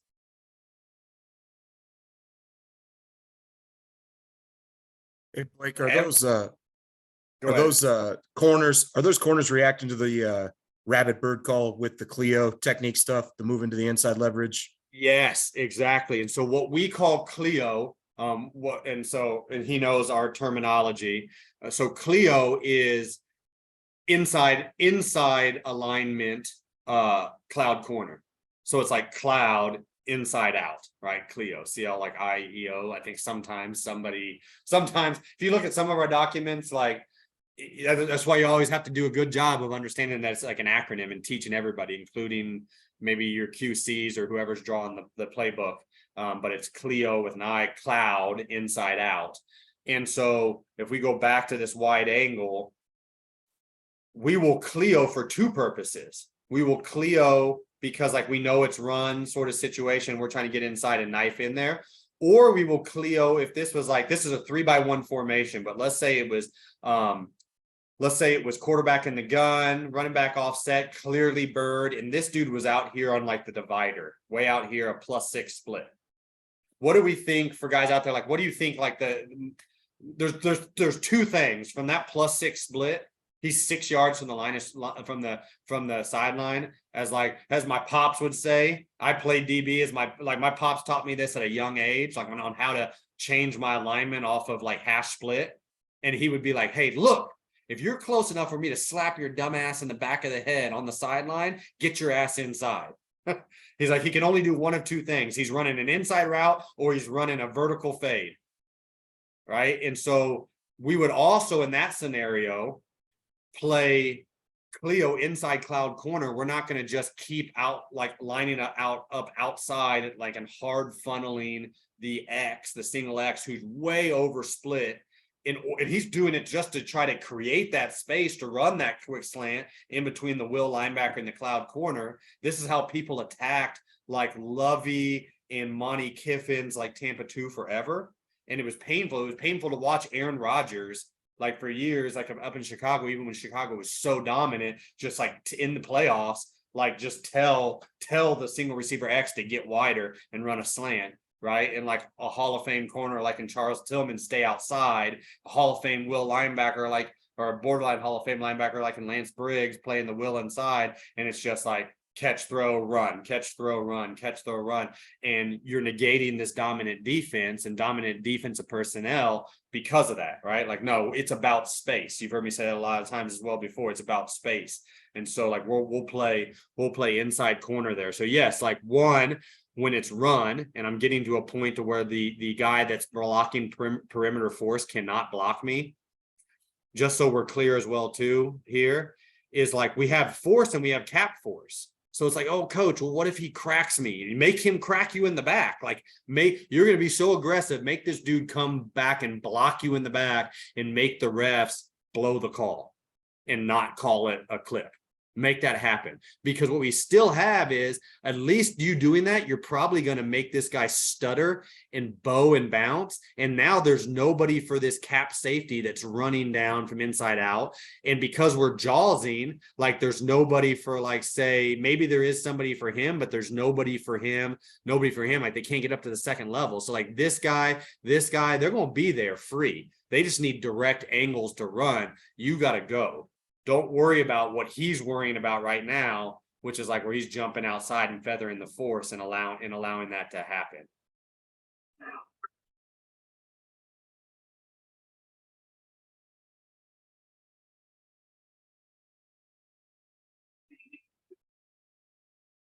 All right, well, let me see. Yeah, this is what I wanted to get to, I think, now. So now we're in bare spacing. And we're still playing that same two lurk defense, but we would call this, like, just from it, we kind of got like a West Coast defense philosophy in terms of like kind of concept teaching and kind of how we code things. And so like things like Maui, Georgia, Hawaii, like those are the states. Those are double eagle defenses from like 3-4-ish type spacing personnel. We're playing bare spacing or double eagle spacing. The different states, it's because it's different personnel packages, it's different people out on the field, and we're really a 4-2-5 or a 4-man front type of defense. And so when all of a sudden we're reducing down into, unless we're in Oklahoma, which is Okie package, true 3-4, right? And hey, we're playing double eagle or defense out of that. But for the most part, all the rest of those are 4-man fronts. So who is reducing down? What defensive edge player is reducing down to play the second 3 technique? And so the concepts do that. And so this would be something like, actually, this looks like we're in. So we're in 5-1-5 right here. Actually, we're in 5-1-5, like what we would call like dynamite package, right? So we've got Okie personnel on the front, but then we've got nickel personnel on the back end. So something really good to play against, say, like 11 personnel run teams where we feel like, hey, we got the best of all worlds, where we can attack them with 5 and pass rush from a variety of different ways, do some things and sim pressures that are really good, but be really solid versus the run as well too, but have our DBs out there to cover the 3 wides, all that stuff. And so this would be like probably Maui, Cub, 2 lurk. So Maui's the front, Cub is it's a 4-man rush. So this is really like under defense, and then 2 lurk right here. So let me go to the opposite side. This is a run play, but I'll show you what it would be like if it was a pass. So this is under defense. This is Cub closed. I misspoke earlier. This is Cub closed 2 lurk. What that means is we are popping and dropping to the closed side, the tight end side. So this is really under defense. If it's pass, he's going to pop contain. He's going to convert to the call side, right. And we're going to drop out. So this guy's going to pop to a 5 technique, rush right there. Here's your 3 and 9. He's going to drop out as this hook player. He's going to bust out as this hook player. This safety is going to bust to that half. That nickel is going to bust to that half. And this guy is disguising like he's in the post, is going to play the middle read top down. It can be really good in the run game as well too, because it's so hard and confusing on like, who do I block? You gave me bare spacing. So you're giving me bare front up front on who do I block? Oh, by the way, you have this aggressive blitzing cloud corner. This dude, which I think maybe I have to crack or block, is really coming out. This guy right here is hard for us to get to, and he can just kind of run through. And this guy back here is really the one that's backing him up as the alley runner. And it can cause a lot of issues. So here we go, bear spacing. There you see the cloud corner doing a better job now. In this situation, right, if you see right here, they've way reduced this corner in here to they've way reduced the receiver in here in order to try to block our cloud player. But because of the disguise and because he sees that aggressive trigger of the corner, you can see Stephon Diggs right here thinks it's single safety, some version of blitz. So he's thinking, hey, I got to go crack this safety. That's his rules. He's thinking, hey, don't block man on right here. Go block the safety. So it's confusing him. Like, we're trying to make the receivers as well too on the perimeter. Like, we try to get a lot of, like, in our different bogeys and disguises, even in the run game, make them mess up on the perimeter. Like, are you willing as an offensive coach, and is your prima donna receiver willing to learn the intricacies of, oh shit, just because they're here doesn't mean that they're going to stay there, and who do I block on the perimeter? So, like, we get an unblocked cloud corner right here, as you can see. 46 needs to stop, again, standing with his thumb in his ass and just trust the defense. We've seen him doing that a couple times now, where it's rabbit. We've said it's rabbit. It's rabbit. They're in rabbit stances. We see clearly different stances than in the same game when we've been calling bird. The damn running backs at level 3, he's getting ready to run inside zone. Like, we all know it. Everybody knows it. Trust it, and go run through. But you can see, I mean, like, they don't have anybody for the corner. 46 eventually runs through. Like, they don't have anybody for 20, who's the middle reader coming into the picture right here. And we made them waste all 6 of their guys on the line of scrimmage, right? They're not getting anybody up to the second level. Nobody up to the second level. A free corner, a free middle linebacker, a free safety coming into the play. And so we've created a lot of these double kind of redundancies in the run game right there. Let me jump out of this. Would you guys like to see the next thing I was going to show, a much shorter cut up, but kind of talk on the points that we've already been kind of talking on, and look at some more of, like, the run game type stuff, and be able to see, like, some more just like keying in on that. And so right here, here's a good one.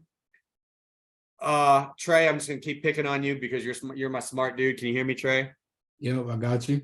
So we're supposed to be in a wide 9 defense right here. Why do you think that our defensive line is all tightening down inside, and the 9 technique became a 5 technique over there? Why do you think that happened? Because you got that single back look, so you probably thinking run right here. There you go. And do you remember what we called that stunt? Jaws. So right now what we're doing is this huddle call was down stunt 2.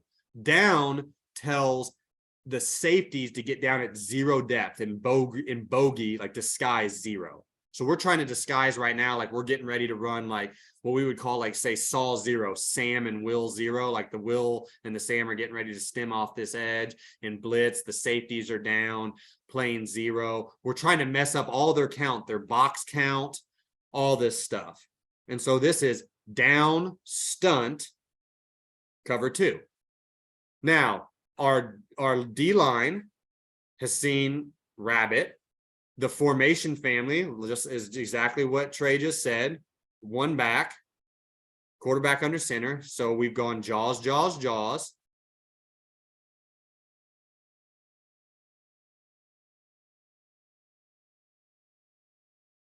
Great. I love it. Come make him clip us in the back.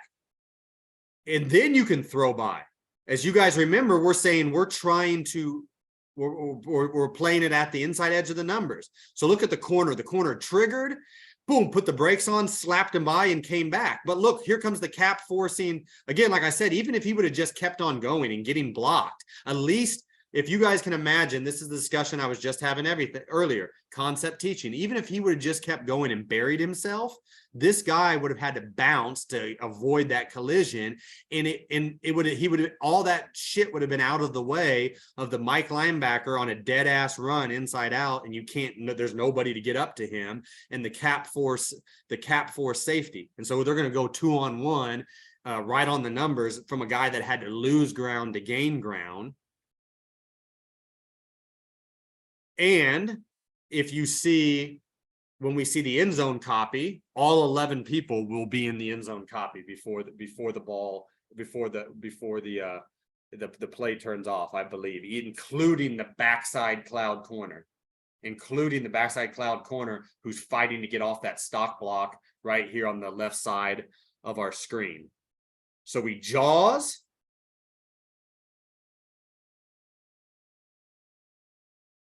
We're downhill. Great job right here. The Sam linebacker has widened out a little bit because he knows he no longer has the A gap. He really has the space of the C gap because he knows the stunt that's happening. He's coming downhill on his track saying, come get some, and taking two, but taking that space away. Great job by the corner triggering. And we've got a party at the ball for a TFL into Tampa 2 on outside zone right there.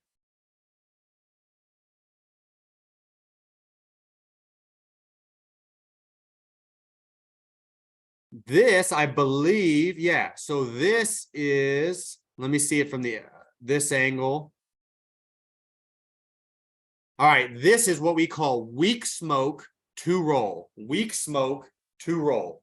So we're trying to show, again, kind of like a traditional 4-2-5 cover 3 kind of bandit defense. We've got our nickel to the field. We've got our weak safety down over here into the boundary. Our 2 linebackers in 4-2-5.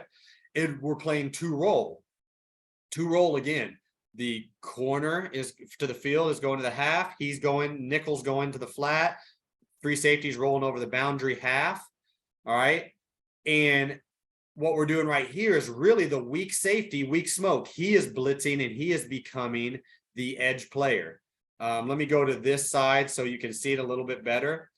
So we're messing with these guys right now. So right now they think that it's like it's an over front to the field right here.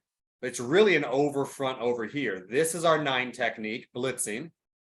So a wide 9 over front, right? This guy is stunting down here and becoming our 3 technique. This guy's stunting here and becoming our 1 technique. This guy's pop containing, right? Becoming our edge. This guy right here is actually dropping out and becoming our hook player. This is our hook player this way. This is our middle read player, all right? JT coaches on here. You guys deal with a bunch of boundary centric run teams.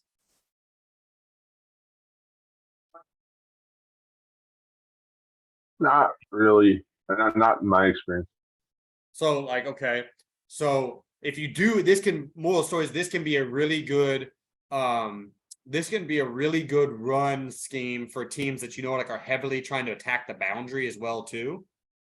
You could make this stunt however you wanted to make this stunt, like theoretically, like, I mean, we don't have to have a bubble over here. Like we could have a 3 spiking right there. And this guy, whatever we want right there.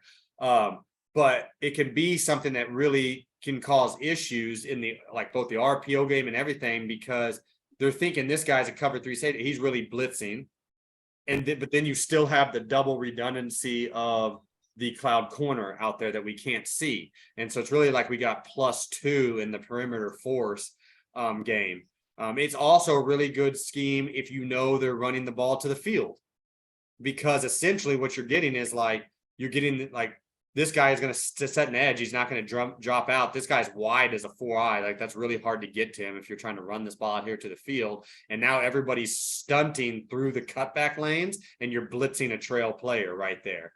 And so it's it can be good for multiple of those schemes. But this is just another way to show you this is weak smoke to roll. It's a sim pressure. We're playing it for the run.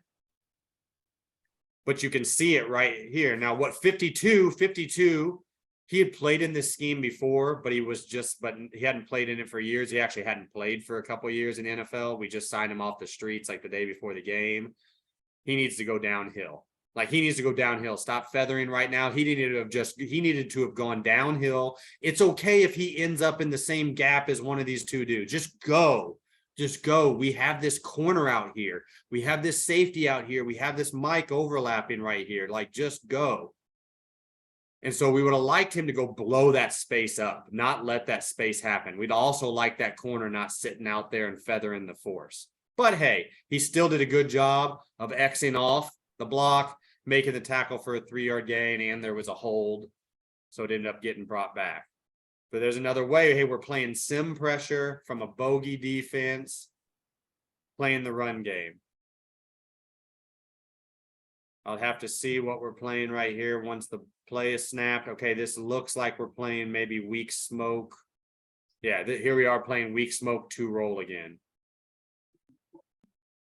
So this is a good one. So it's a left call. This guy is blitzing as the edge rusher. The DN, I'm coming in here as the 3. I'm the nose. If it's pass, I'm pop containing. Here's one outside linebacker vertical hook player. Here's another outside linebacker vertical hook player. Here's the middle read player, and they're playing 2 roll on the back end. Up front, if you guys are noticing this at times, nobody's asked the question, but again, it's about space. We're not stunting for gaps. We're stunting for space. What we teach is 45 degrees. When we're going one gap, it's 45 degrees in vertical. 45 degrees in vertical. Tighten down and go 45 degrees towards like the instep and get vertical. So don't go down and like just get to that gap. I still want to get knockback. It's still about knockback and disruption of space, especially by the line of scrimmage players. We want to get knockback and we don't want to get washed. That helps us as well too, is like when we're stunting into, say, like a down block. So you see this guy that's stunting into a down block right here. If he just wrong armed and went down there, like, he's going to get washed and there's going to be a ton of space right here. And so it's about space. And so we're going 45 degrees and getting vertical. Same thing with this nose right here, right? He never gets across the face. He can't, because it's center block back guard pull. He gets vertical though. 45 degrees and vertical. And then this guy, again, they don't know who to block right here. This guy is really dropping back because we're really playing like 4-3 right here. This guy's our other linebacker. So if we were playing true 4-3 and he was behind the ball, and these 4 dudes were shifted over and they were our over front, he would be keying the triangle, center block back guard pull. Center block back guard pull would tell him to jump and track, clear the nose and track inside out. This guy would be scrape and spill, overlap. All right. He would be scrape and spill and to really take 2. He's trying to take 2, fit the gauntlet, as we would say, overlap, fold. Our fold player actually comes from the line of scrimmage. Like, they don't have anybody for him.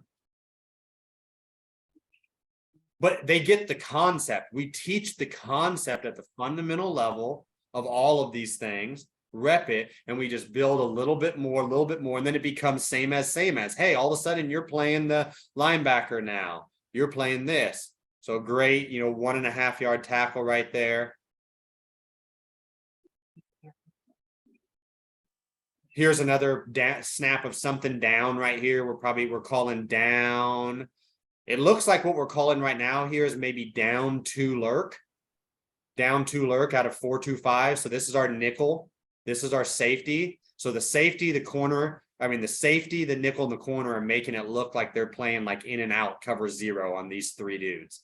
This safety is making it look like he's playing cover 0 on this running back, cover 0 right here. And really, this boundary safety is going to the half, the nickel's going to the half, and this free safety is going to the middle read. These 2 guys are going to play the two hooks if it's pass. All right, here's a good one right here. So what we teach training camp rules, and we can turn those training camp rules on and off on any game, depending upon if they're live or not, depending upon if that rule holds true. We teach rules to the basics of what we're going to see in our league for that year. Like the rule, so to say, the commonality. That this particular week, we may say, hey, this team's not doing that, or they're doing something different from that. And our stunt package is training camp rules, except for this formation family, we're doing something else. So our gun rules, our typical training camp gun rules is we're setting our over front to the offset running back. And what is the surface away? If the surface away is a two-man surface away from the running back, we're anticipating the run coming away from the running back. We're playing for some version of zone. All right, the running back's deeper, inside zone, shallower, maybe more of an outside zone sort of thing, but zone. And our stunt in that case would be a hammer stunt, a pinch, and basically we'd be blowing it up, the point of attack, and or spilling it, and we'd be alleviating this issue of like this A gap right here. If there's a 3 or more man surface like there is now away from that offset running back, we are playing for some sort of pull scheme. In the NFL especially, when they give you run reads, run formation, we've all determined it's rabbit, and there's a 3 or more man surface away from the offset running back, they are running a pull scheme. So it could be front side pin and pull, it could be power. Like pretty much the only exception you get to that rule are the teams that run duo. A team may run duo. I think we all know what duo is out there. If you guys don't, it's a version of inside zone where you get 3 double teams. Like you're trying to get 3 double teams, boom, back to here, boom, back to here. But you're trying to get power like double teams on the front side, but keep this guy still on the backside in zone blocking and getting a mashing, like trying to get the best of both worlds between power and inside zone. But that would be the one exception to the rule. So what we're doing now is we're trying to present them with what they think is an under front. Oh, you're telling us you're probably got a high probability of pulling and running the ball really at that gap that looks real inviting. We're going to flip the front on you. We're going to do a top stunt. Top stands for tackles opposite. Why? Because there's a 3-man surface away from the running back. Why tops? Because we're expecting a pull scheme. So this guy is attacking this space. He may go right over the face of the block back center. We're expecting this guy to pull probably. He may go across his face. He's attacking violently through that space. This guy who's getting ready to probably get double team right here is actually popping out to a 4-eye. He's playing into that double team. This guy is mashing that space. And at the end of the day, what we're going to do and get done is, frankly, 1, 2, 3, 4. Those 4 guys are going to funnel the ball and smash the ball in this space. There's going to be nowhere for it to run. Those 4 guys are going to get it handled in independent front and coverage, independent stunt and coverage. Everybody else is going to run and hit. So they've gone rabbit, rabbit, rabbit. They've told each other and they said tops, tops, tops. I love what happened right here. It's a little subtle nuance, but I love this. We're bogeying that it's 0. And when they did this little motion right here, this DB and this DB you can't see bumped and kind of like did their normal thing that they would do if they were really bumping and getting ready to like do zone communication on a 0 man-to-man. So they're trying to just over disguise. They're having fun with it right there. We call that sugaring. The disguise is generally what we're trying to get done. That's bogeying. Sugaring is these other little nuances within it. And hey, the less robotic the guys are, the better. But we're going tops, tops, tops right here. This actually ended up being duo, as we can see. It ended up not being a pull scheme. But look how you can't. They're not just teeing off on our D tackles. They can't. So they want to just absolutely cave 94 and they want to run this ball right, divide and conquer, kick him out, cave right here and run that ball right through that space. You can't do it. We know the point of attack. We're stunting and blowing up for the point of attack. As you can tell right here as well too, why did 46 go unblocked? Like 46 goes unblocked right here because they've brought this dude in. The only reason they brought this dude in is because of the disguise we're showing. So they've done what's called like a Z find motion. He's coming in here to insert and try to block this unaccounted for DB. Well, damn, like we're playing bust out cover 2. Like that guy's not even technically in the box, so to say. And so it's another way where with our disguises, we're confusing the receivers on the perimeter with who the hell they're supposed to block. We're stunting for the known point of attack. We're getting more done with less. And if we would have known it was pass right there, we would have gone bird, bird, bird in some sort of a pass rush game. This is 2nd and 8 right here. 2nd and 8 could be a pass, but we've determined that it's run. It looks like. So this is running back offset away from a 2-man surface. Remember earlier, I said we would do what we would call a hammer stunt there. So we've determined it's rabbit. And we know, okay, there's running back offset from a 2-man surface. So we're expecting some sort of zone run with that 2-man surface away from the run. Hey, the deeper the running back is, the more it's downhill. But we know, like, hey, we potentially got a dilemma right here. Especially if, like, say, this guy was the middle reader and not in the box, and say this nickel was out here. Oh, it'd be even more of a dilemma if this formation was flipped and this A gap that this nickel is having to play way out here, this A gap was over here to the field, and the inside zone was moving away from that nickel, and he ain't ever going to get there. All right. So it's designed to blow up the point of attack, the known point of attack, and funnel the ball out to where the space adjusted players are.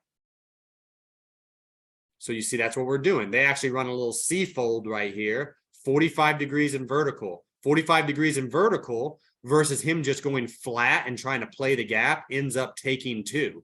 93, because he's doing what we teach on 45 degrees in vertical, he naturally ends up taking 2. The run can't go. You can see it stutters and stops, but he can't go where he wants to go. So he all of a sudden bumps it right to here where we funneled the ball, where we've got free hitters because of the space of the formation and what we're playing for, the known knowns. And all we're doing from the sideline on a lot of these plays right here where we're seeing these stunts is we are calling stunt 2, stunt 52, stunt 2 lurk, down stunt 2, down stunt 52. You know, that's what we're calling. That's what it sounds like. And they're doing everything. We can probably see already, you guys can probably guess that just by you look at the tight over front that we're aligned in, that we've called stunt 2. This is actually stunt 52. So we're playing nickel versus 12 personnel because for the matchups with like receiving tight ends. Well, now that nickel has to play all of a sudden when they're running this formation and running the ball at the nickel or whatever. The nickel's got to play Sam linebacker, tuck your little Pop Warner ass in the box and play that A gap. Well, not when we can play jaws, like as you see our guys doing right here. And now we're going to allow you to just play, hey, downhill outside, scrape, blow up the known point of attack. Great job by the edge guy, the outside linebacker, the defensive end, whatever you want to call him, playing 45 degrees in vertical. So he didn't just say, hey, I'm in my gap, coach, but I'm on the line of scrimmage, not disrupting anything. He goes 45 degrees and is vertical as hell. Misses the tackle. Again, this is another thing we said we signed this dude off the street. He's out there kind of rat balling, right? That's what you have to do, though. We sign him off the street. He's playing 2 days later. He should have been downhill. He's trying to go force this like it's a forcing defense. Like this is his space right here. He's blowing up this space. The corner's out here. The cap force is out here. The overlap is right there. But again, the good thing about it is it's 9-man spacing. At least we're getting vertical and violent. We've got over redundancy of people. So the Mike linebacker just replaces. The corner does a good job of coming down here and bitch slapping the wide receiver who really doesn't want to block him anyways.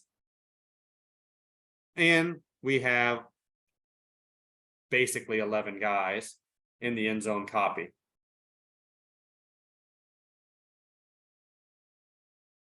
Last couple things I wanted to show if guys are having fun and still going is this is bogey triggers.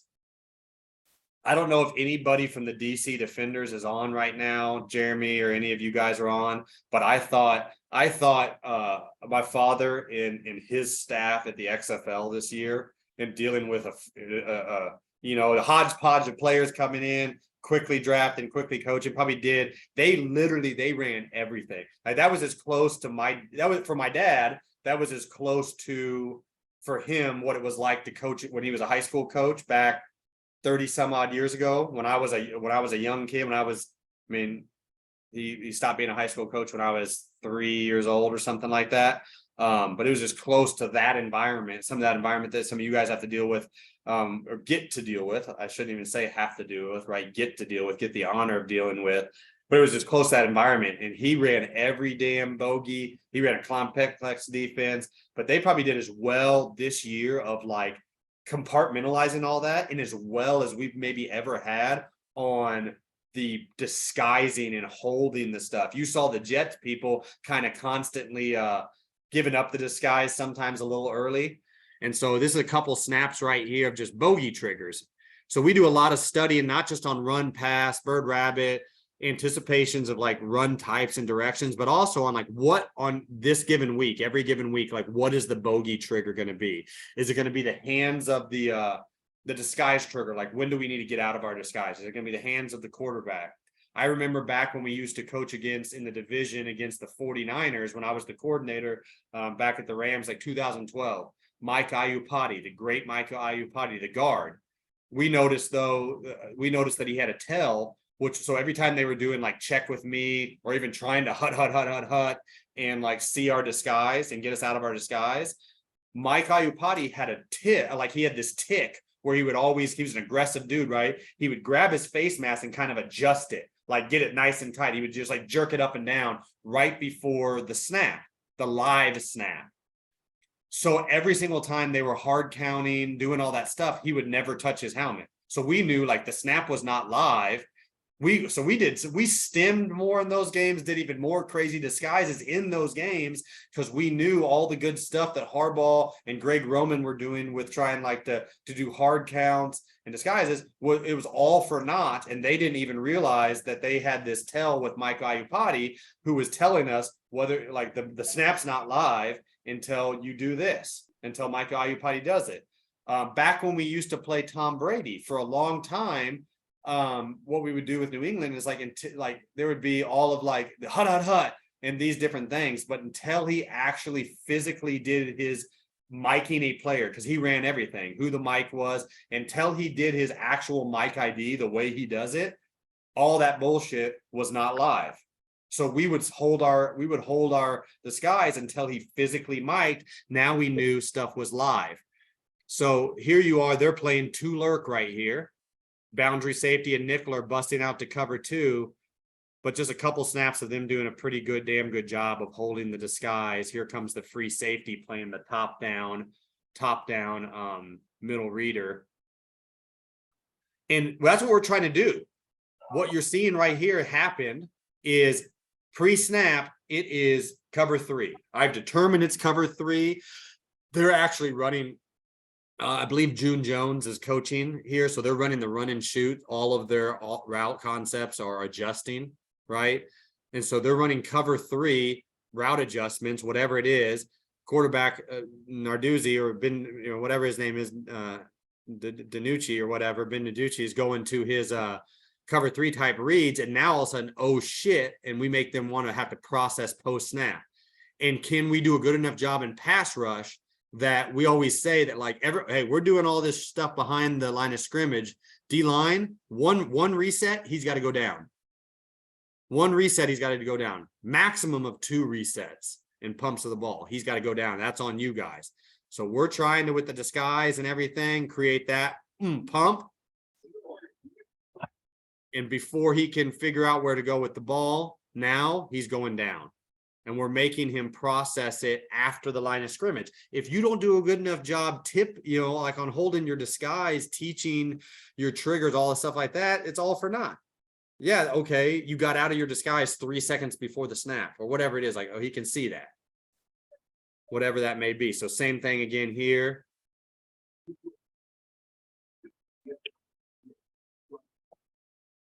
On holding the trigger, playing the trigger. What we're doing right here is like so I'll tell you guys, like we're playing a 999 rule. Sit here. So we bastardize our Tampa 2 for guys in here that care about the coverage. As you can see, we bastardize our Tampa 2 where it can be a lot of things, and we give the players the freedom out there. When we have the threat of 4 verticals from 3x1 or 2x2, it'll become cover 6-ish. All right. And that's how we're playing. My dad was a young assistant DB coach for the Houston Oilers back in the greatest overtime collapse in history, right? In the great when Frank Reich and the Bills came back against the Houston Oilers. For anybody that's old enough remembers that game in the 90, I think it was maybe 92 playoffs, I guess it was. It's 38-3 at halftime. And then they come back and the Bills with Jim Kelly getting knocked out of the game, Frank Reich and the Bills come back and tie it up 38 or outscore them 35-3 in the second half, right? Go into overtime and win on a field goal 41-38. Moral of the story is, and what they did, but that defense at that time, and it was a George Allen, kind of scheme, Jack Pardee, those guys. Buddy Ryan came in the next year because they fired everybody on defense after that game, except for my father. Was luckily able to stay. But they were playing old school traditional cover 2, right? Where the middle linebacker's not running through Tampa 2 style. And all they did in the second half was getting 4 wides and run 4 verticals, 4 wides and run 4 verticals. And Frank Reich just kept hitting the seams. Like why there was just wide open guys. There was 2 deep and there was 4 guys running vertical and the pass rush wasn't getting there. And that's what happened. And so from that time, like my father said in the back of his mind, like he was going to have an answer. Like that was never going to happen again. He was going to have an answer. So that's where like the Tampa 2 came in when he got in charge, and then the 4 vertical adjustments within Tampa 2. So when we have a threat of 4 verticals from 3x1, we say alert 999 in the corner. It's like we're going to play like 2 read over here between these 2 guys, so to say. So if they get verticals, like he's going to sink, he's going to hug 2, middle reader is going to hug 3. If this guy right here, the backside safety, is playing extra deep, like right now he's bogeying, so he's not playing extra deep, right? Because he's busting out, but he'd be playing extra deep if he was just pre-aligned. And he's cross keying back to number 3 for if instead of number 3 staying up the seam, he runs like the over bender to get back to like 2x2 4 vertical spacing, like what some people would call all go special. So he would kind of take that over, right? And then he's funneling and jamming and sinking until he gets some sort of threat right there. So as you can see, that would kind of become quarter-ish to this side. So kind of cover 6-ish. If it was 2x2, so this tight end was over here, or this guy was over here split out, we would play 2 read. We would play 2 read on the backside away from the middle read. So to the passing strength, we would still play just our normal Tampa 2. So the Mike linebacker would be on top of number 2 to the passing strength. The safety would be on top of number 1. But over here, away from the middle read, we would play 2 read. And so both guys are vertical. We're on a 2-to-1 read, if we could imagine that. Number 2's hauling ass up the seam. The corner would just keep sinking. And it would turn into like quarterish. He would stay in a tight half on top of the seam of number 2. He would keep sinking with number 1, and it would kind of pattern match. So on those 2 potential problem formations, now we're still pattern matching it, right? Like if they don't give us those vertical releases, especially off of number 2, we're not going to keep sinking and playing that. But that's how we account for the possibility of all verts. So you can see that happening right here. They're running all verts on the front side. And that's what we're seeing. This guy's trying, number 3's trying to stair step it and get to all go special and get back across the field. And you can see this safety realize it late and try to flip, and he's trying to flip and squeeze back to something. The last thing I have to show you guys in terms of me personally, like that I've set up anything, is a couple of the sims, because I know somebody wanted to see the sims. So here's just a couple of the variations of the sims versus sim pressures out of cover 2 that the defenders did a good job with. You can do, so big picture, just taking a step back. The way we concept teach Tampa 2, so guys are used to playing the vertical hook and blitzing and playing the flat and playing the half. Like a corner, the corner's used to playing the flat, and the corner needs to know how to play. The corner needs to know, going back again, multiplicities through simplicity. Across all of our versions of cover 2 and sim cover 2s, a corner needs to be able to play the flat, he needs to be able to play the half, and he needs to be able to blitz. Because we'll bring him as a cap corner, but really as a 4-man rush, right? And play Tampa 2. Right? A safety needs to be able to play the half. He needs to be able to play, I say the safety, like the strong safety, the down safety. He needs to be able to play a half. He needs to be able to play a vertical hook. He needs to be able to blitz. A free safety needs to be able to play a half, and he needs to be able to play the middle read. A nickel needs to be able to blitz, play the vertical hook, play the flat from a buzz, and play the half. Now, hey, he's the star. He's the nickel. He had 4. All right. He should be able to handle that, though. We're playing him as a hybrid linebacker safety, right? Like the inside linebackers need to be able to blitz. They need to be able to play vertical hook. They need to be able to play middle read. The outside or the D linemen need to be able to pass rush, and they need to be able to drop into a hook or a middle hook. A D tackle needs to be able to drop into a middle hole when we drop him out, as like into say drop 8 or rush. An outside linebacker or DN needs to be able to rush, or he needs to be able to drop into the hook. And now we can do an infinite things around that. We spot drop, we make it about space. And within doing that, we can pretty much, I believe Tampa 2 with the Sims, and especially the way we teach it, is the easiest thing to disguise on and run even crazy Sims on. Because it's easier than cover 3 and safer than cover 3, easier than cover 4 and safer than cover 4. Because it's still going to get to nothing cheap, nothing deep, right? You can do a bunch of different crazy disguises that maybe you can't get to from cover 3 or cover 4, especially if you're a pattern match cover 3 or cover 4 team. Dropping guys from the line of scrimmage out into our spot dropping Tampa 2 spots is easier than dropping them out into like some like, am I curl flat, or am I hook curl? Am I a pattern match? You know, like having to teach them pattern match, just time on task. So what we're doing right here is we're playing 2 roll, and we're playing from like a hybrid, I think like a 3-2-6 defense. Right. So we're in a 3-2-6 defense. We know that they were a big time jet protection team. They were a big time jet protection team. So what we're doing in this 3-2-6 is really our 4, like we were taking this particular rush. I say I wasn't coaching down there. But I designed the scheme like years ago. So they're taking this rush to the side of the back, knowing that they're treating him as a safety because he's a safety, him as a safety. And so this running back is going by rules of their protection, going to have both of them. So we're sending 2 for the back, but really what's happening right here is this guy's popping all the way for contain. This guy's long scooping to be the D tackle right here. These 2 guys are basically the 3 technique and the 9 technique, and they can have a variety of different ways. My bad. This is the linebacker. I was like, this is the linebacker. Here's the 2 edge guys. And they can do 2 things. He can stunt and go underneath and really be the 3 technique and the 9 technique, or he can go up the field and go up and under, and we give them free license to do it. That would be called, if they wanted to go up and 39, the outside guy go up and under, right? They would just give the hang loose signal to each other and say rattle, rattle. Or they would just give the kind of like air traffic control type signal and say straight, straight. And so we give them a license to even change up the rush game. So it looks like they've gone rattle, rattle right here. But so we're running Tampa 2 roll from a 3-2-6 defense, specifically attacking the back. Because we're in 3-2-6, obviously one of these DBs is really playing a D lineman, but they don't know that. That's not how they're identifying it in their protection.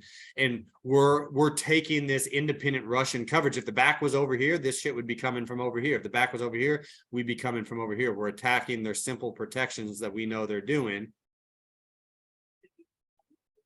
with a sim. This one right here called Mug Twist Tornado 2. So Mug is getting us into this double A mug. Tornado is bringing so what Tornado says, it twist. So Mug says linebackers mug up. Twist says D tackles go play defensive end. D ends come in and play stand-up defensive tackles. So we got 4 stand-up players inside. The D tackles have moved outside. Tornado 2 is blitzing the nickel and the boundary corner as the 2 edge rushers. So this corner is going to blitz as the 9 technique. Nickel's going to blitz as the 9 technique. This D tackle who's moved outside is going to stun inside right back to his D tackle position. Same thing with this D tackle. This will linebacker is going to come out and buzz the flat and replace the corner. This stand-up defensive end, outside linebacker, whatever you want to call him, he's going to play the hook. This stand-up D end is going to play this hook. The middle linebacker is going to middle read right there, and they're just going to play cloud, safety half. But again, the running back is responsible. We know in their rules right now, we're getting them to try to squeeze the protection, and the running back's responsible for both DBs, especially if they don't have like a sword on or something like that. And we're going to send 1 DB off of both edge. We're going to send 4 and attack, but attack 6-man protection as if it's a 7-man rush. We're going to try to get a free runner by sending 4. And as you can see right here, we're busting out to just plain ass Tampa 2. This Will is buzzing the flat to replace the corner. Here's our 2 hook droppers. There's our middle read player. They messed up and didn't play 999 right here, as you guys can see. We already talked about 999. They didn't play 999. We got a damn issue in the seam to number 2, but we're smoking the quarterback. He has to throw it too early. And we're just getting right back to just our 4-man rush. A different way to do it. Bring in the boundary corner, bring in the nickel.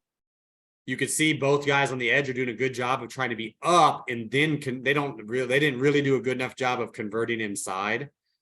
All right, they got to convert inside at some point in time. We can't allow the quarterback to just step up and scramble, but they're doing a good job of initially getting up. They're trying to buy these tackles, right? Buy these tackles so the running back has got to block both edges in camp. This is Dabo plus 2 lurk. So again, we're back into this 3-2-6 defense. The Dabo means the dime safety is going to rush. So that's going to be it should be the 3D lineman plus the dime safety. And then we're getting out to 2 lurk, which is again, hey, bust out half, play the middle read from top down. The dime safety is over there into the boundary, playing off the edge, as you can see. Again, trying to just create chaos, confusion. They think it's cover 3. Quarterback throws this hot flat. He's under pressure and duress. He throws it a little high and away, right to who you thought was the man or thirds corner, and he's really a trap corner, and it's pick 6. Really all we're doing, right, when we're playing 2 lurk, we're playing what I'm sure a lot of you guys play. What you see, like I know, like you see, like Iowa State, some of those teams play it, right? We're playing. You see Baylor with Aranda, played it. We're playing 3 safety defense, sim pressure, cover 2. Or when we play 2 lurk, right? We're playing 3 safety defense because we're using the nickel as like another safety. We're playing Tampa 2, kind of 3 double cloud, but pre-rotated, right? Doing all that same stuff. So here it is right here, though. The left call. The dime safety is the 9 technique. The 5 technique stunts to be the 3. The 0 stunts to be the 1, where it's really just an over defense set to the dime safety. We could have all sorts of games going on, right? So we could make this be a long scoop where he goes and takes that space or picks, and this nose starts over here and wraps back, and all it is a TT game. We could have a ET game going on over here. We could have anything we want to even give another variance, another wrinkle to the package. This is Dabo Jetstream. So I forgot that this was next, but concept teaching, this shows you what I just talked about right here, how we can, it's the same call, but Jetstream means that end to the side of the dime safety is going to go up.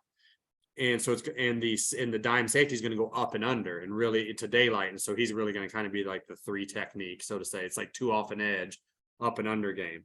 So it's still Dabo, 2 lurk. In this case, my father, who's the play caller, he's just hard called instead of giving them the license to run a jet stream. A jet stream is nothing but a rattle, guys. It's just between a DB or outside linebacker and a defensive end. A rattle is between like two like non-defensive linemen, like off the edge. But it's the same thing at the end of the day. So this is the exact same blitz we just saw. It's coming from the field this time because it wasn't coming to the boundary last time. It's coming to the side of the running back on this base rule. So the running back's over here, like we're trying to attack the running back, knowing kind of their simple like protection.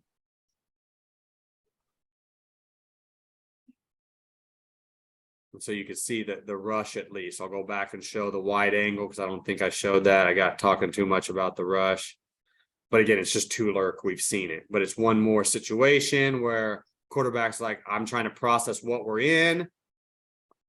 All right, I try to throw this honey hole, and the corner did an excellent job of back zoning, what we teach right here.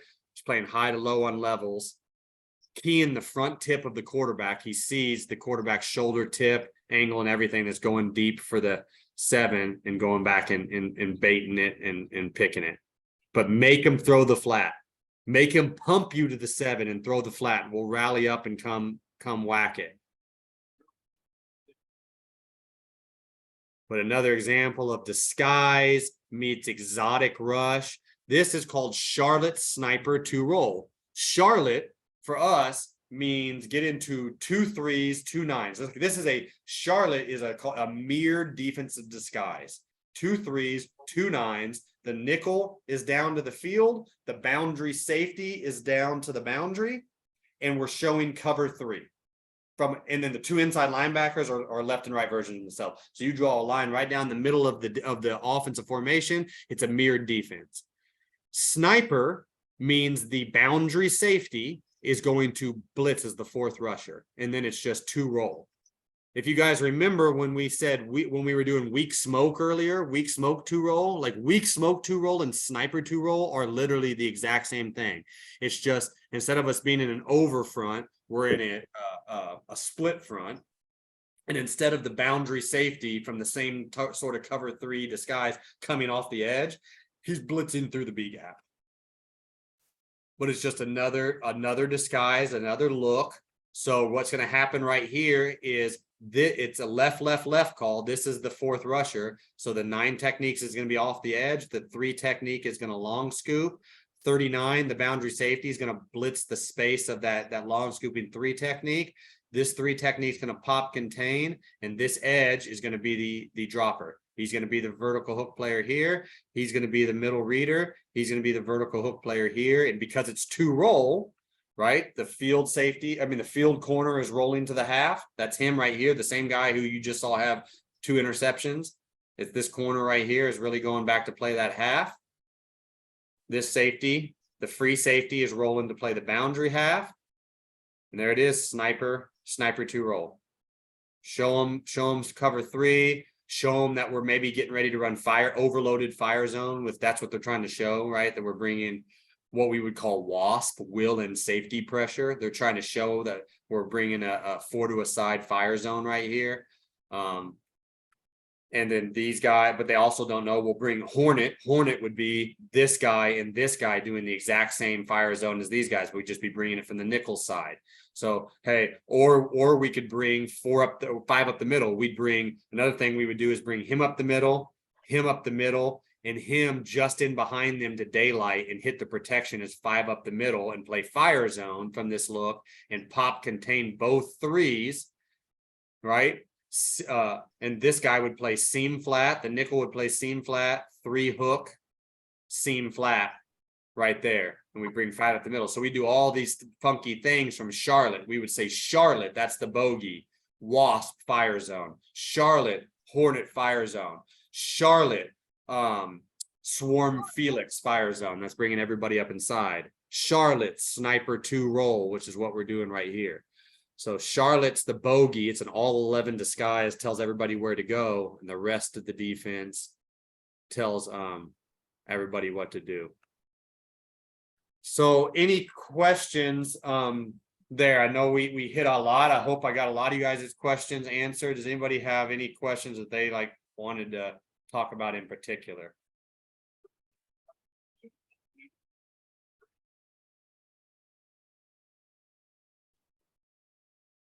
I'll say no questions. But if you was saving this, I like to have just take a look back at those stunts for the cover 2. Like all like the jaws, the hammer, and all that type of stuff, if we could. Definitely. The reason I'm pausing right now, again, like I said, I'm a little bit, I'm actually technologically savvy. What I'm experiencing in this Zoom right here today is like the learning that like you get to a certain level, like in your career, and you realize like somebody else has been doing this for you.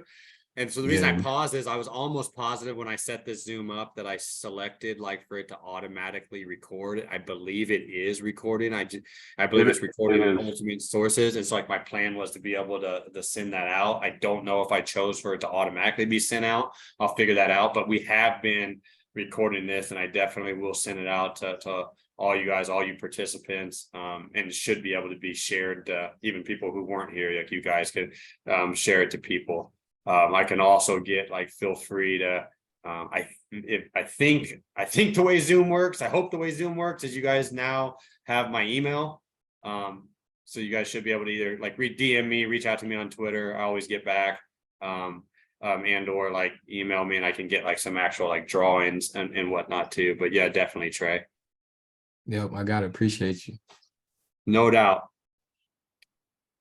Any other questions, guys? Brian, all these concepts, and you're blackboarding this up like the initial install stuff.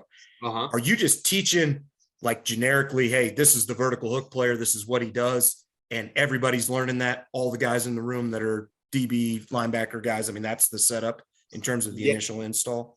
Yes. And so generally the way it would work is this, like in the NFL offseason, we have what's called phase 1, phase 2, phase 3. Well, obviously we have a lot more meeting time, all right, in practice time than you guys do at lower levels. I know that because of having played in college and coached them at college, right? But phase 1 and phase one is the off season is purely in the classroom. Purely in the classroom. Can't walk through out in the field. Like can't walk through out in the field. Like you could trust me. Like I had cans in my meeting room, and we had active meetings. All right, and we walked through in the meeting room. Like I was constantly like, you know, hey, like let's be real about this, you know. I mean, and at the end of the day, like guy, you got to teach. Like I understand that why the NFL like they have these rules and whatnot, but like there's a lot of different learners. Right. Like I'm big on that as well, too. It's like not to stray off to the side or whatnot. Like we've all heard of a classic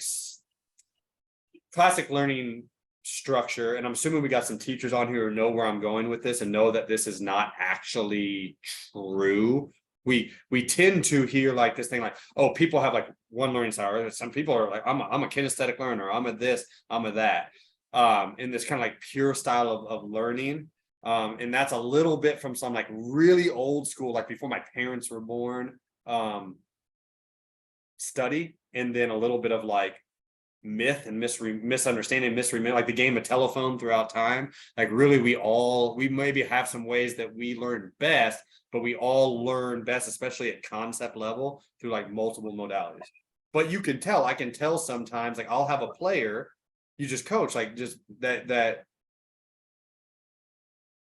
how do I say this? Like sometimes like honestly, my daughter's a little like this as well too, where I say something to them. I say, Brian, I want you to line up, you know, halfway in between the slot and the end man line of scrimmage. And they say, gotcha, coach.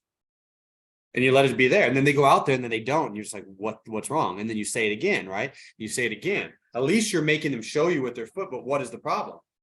I do this with some of those guys. I say, I want you to line up halfway in between the end of the man line of scrimmage, and the slot receiver.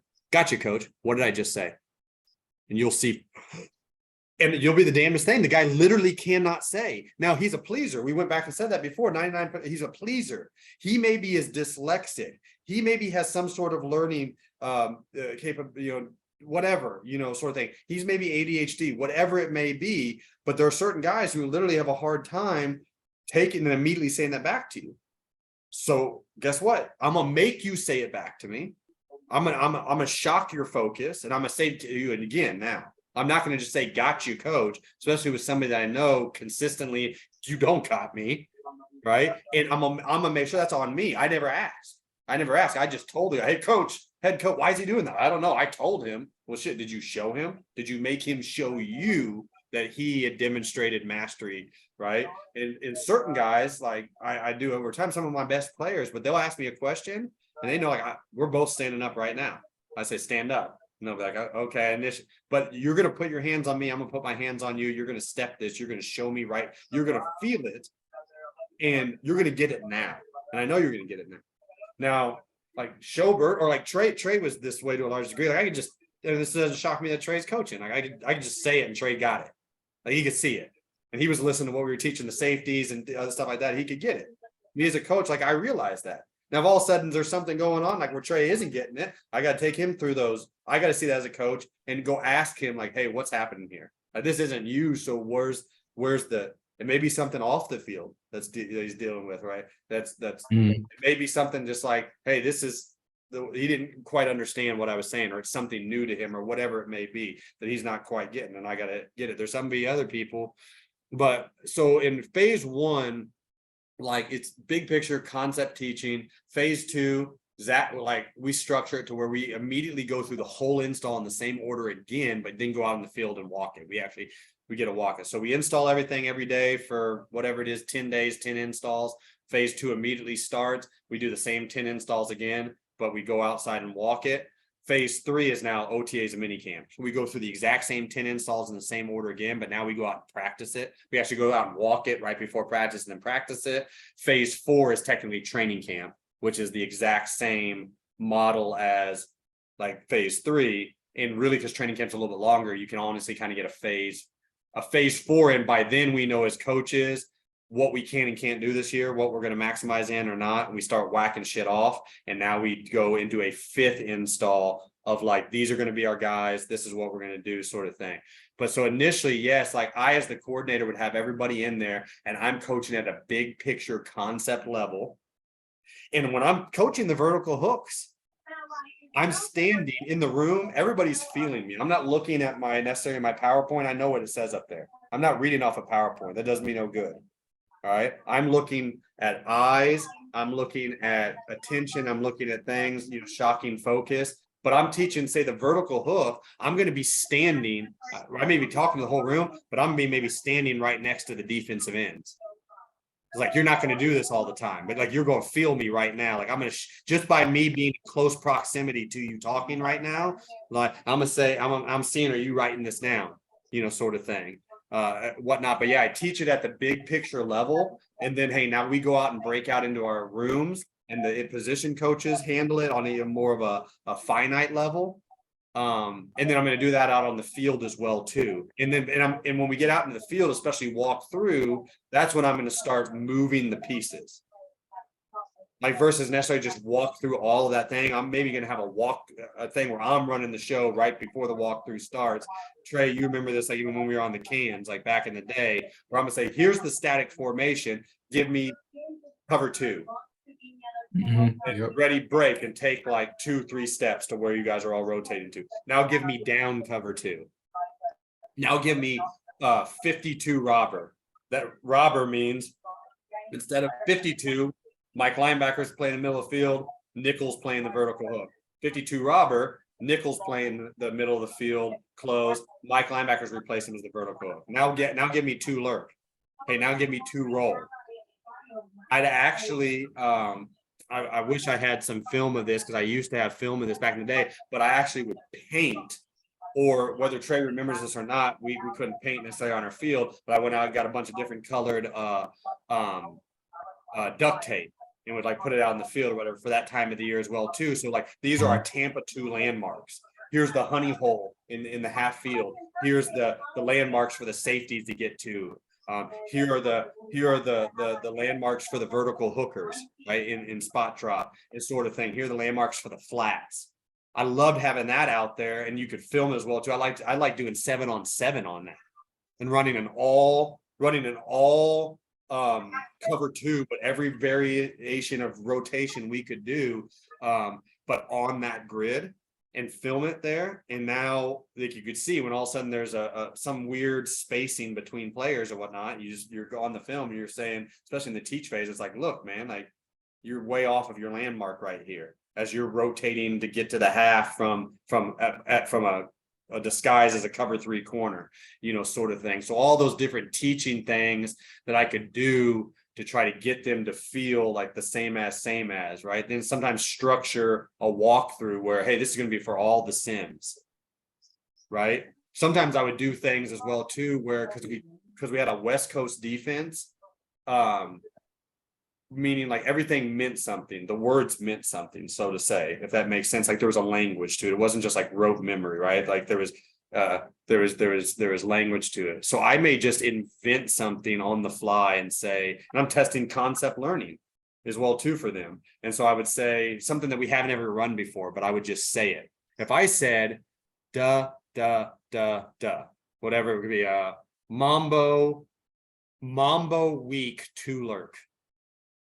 I'd be like, okay, well, Mambo, I mean, that's like 3-man front, Mike up the middle.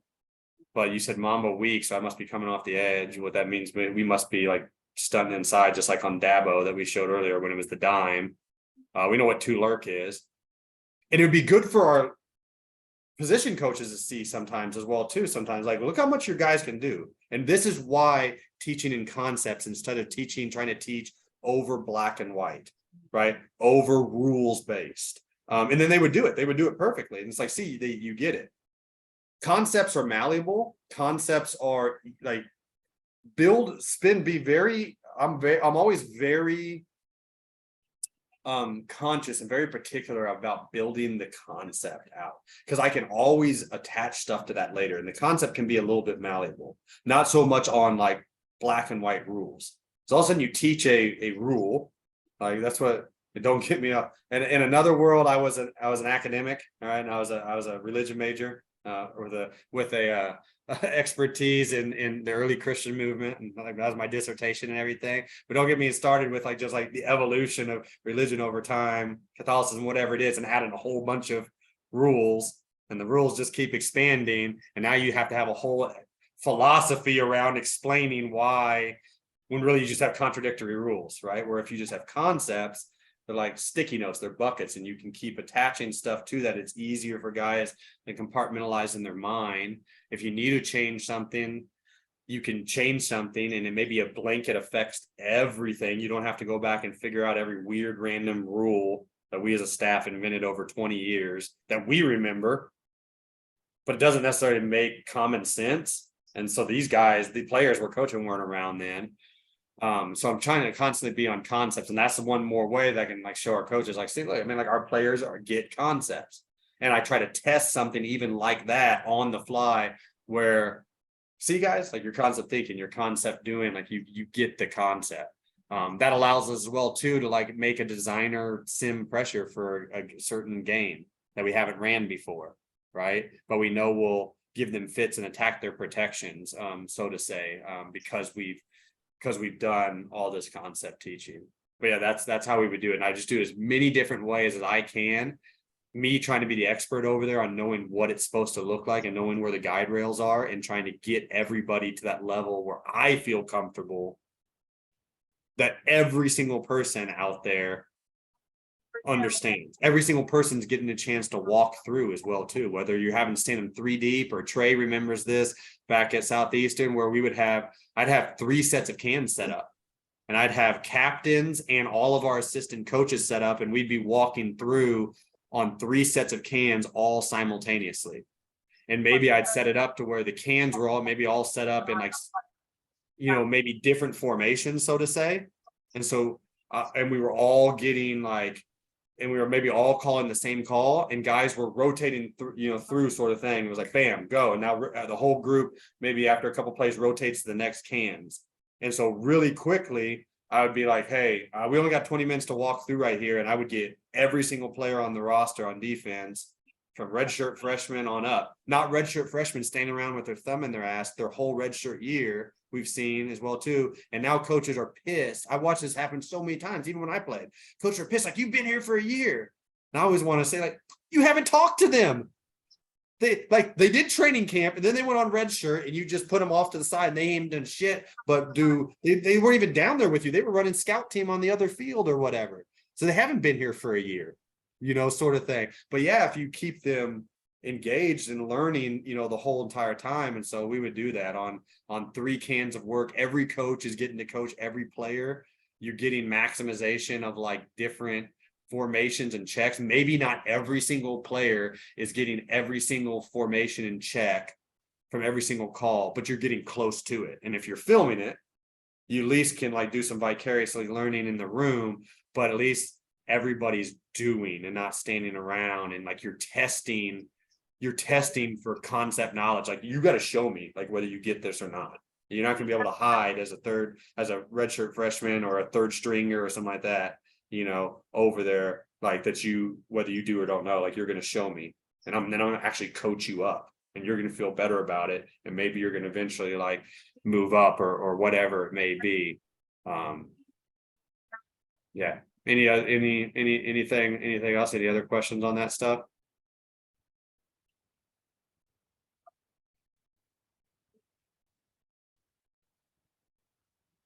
Well, guys, I appreciate you.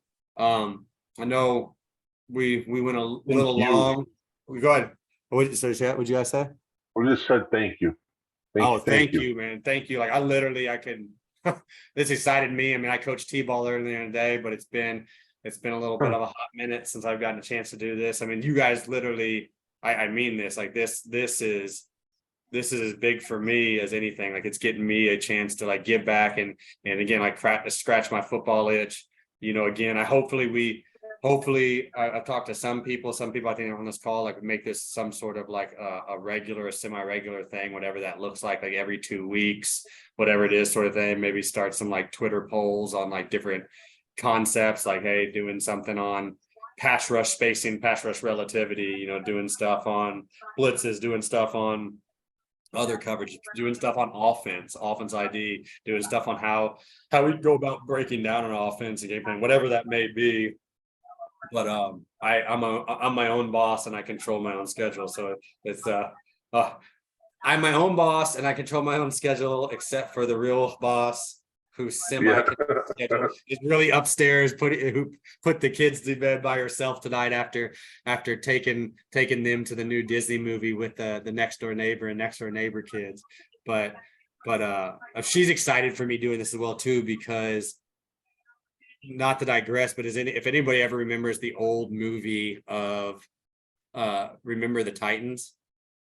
Remember the movie Remember Titans? At one point in time, Hayden Panettiere, who's the little white girl who's dad's the D coordinator, she's talking to the head coach's daughter, who is like the total girly girl in the stands. And she's like, oh my God, that's this person. That's like this linebacker. He's an All-American. He's better. And then finally she's just going 100 miles an hour. And the other little girl turns to her and says, I do not care. So my wife's like, look, I don't want to hear about like Tampa 2 and any of this stuff. Like, you need to go talk with your boys, or whatever. Like, get that fixed, get that out, because like you don't do it anymore, and I don't want to hear about it. So thank you guys. Totally, this is awesome for me as well too, and hopefully we do this on a little bit of a more regular schedule. That sounds great. Have a great night, guys. Appreciate you. Thanks so much, Blake. See ya. Bye.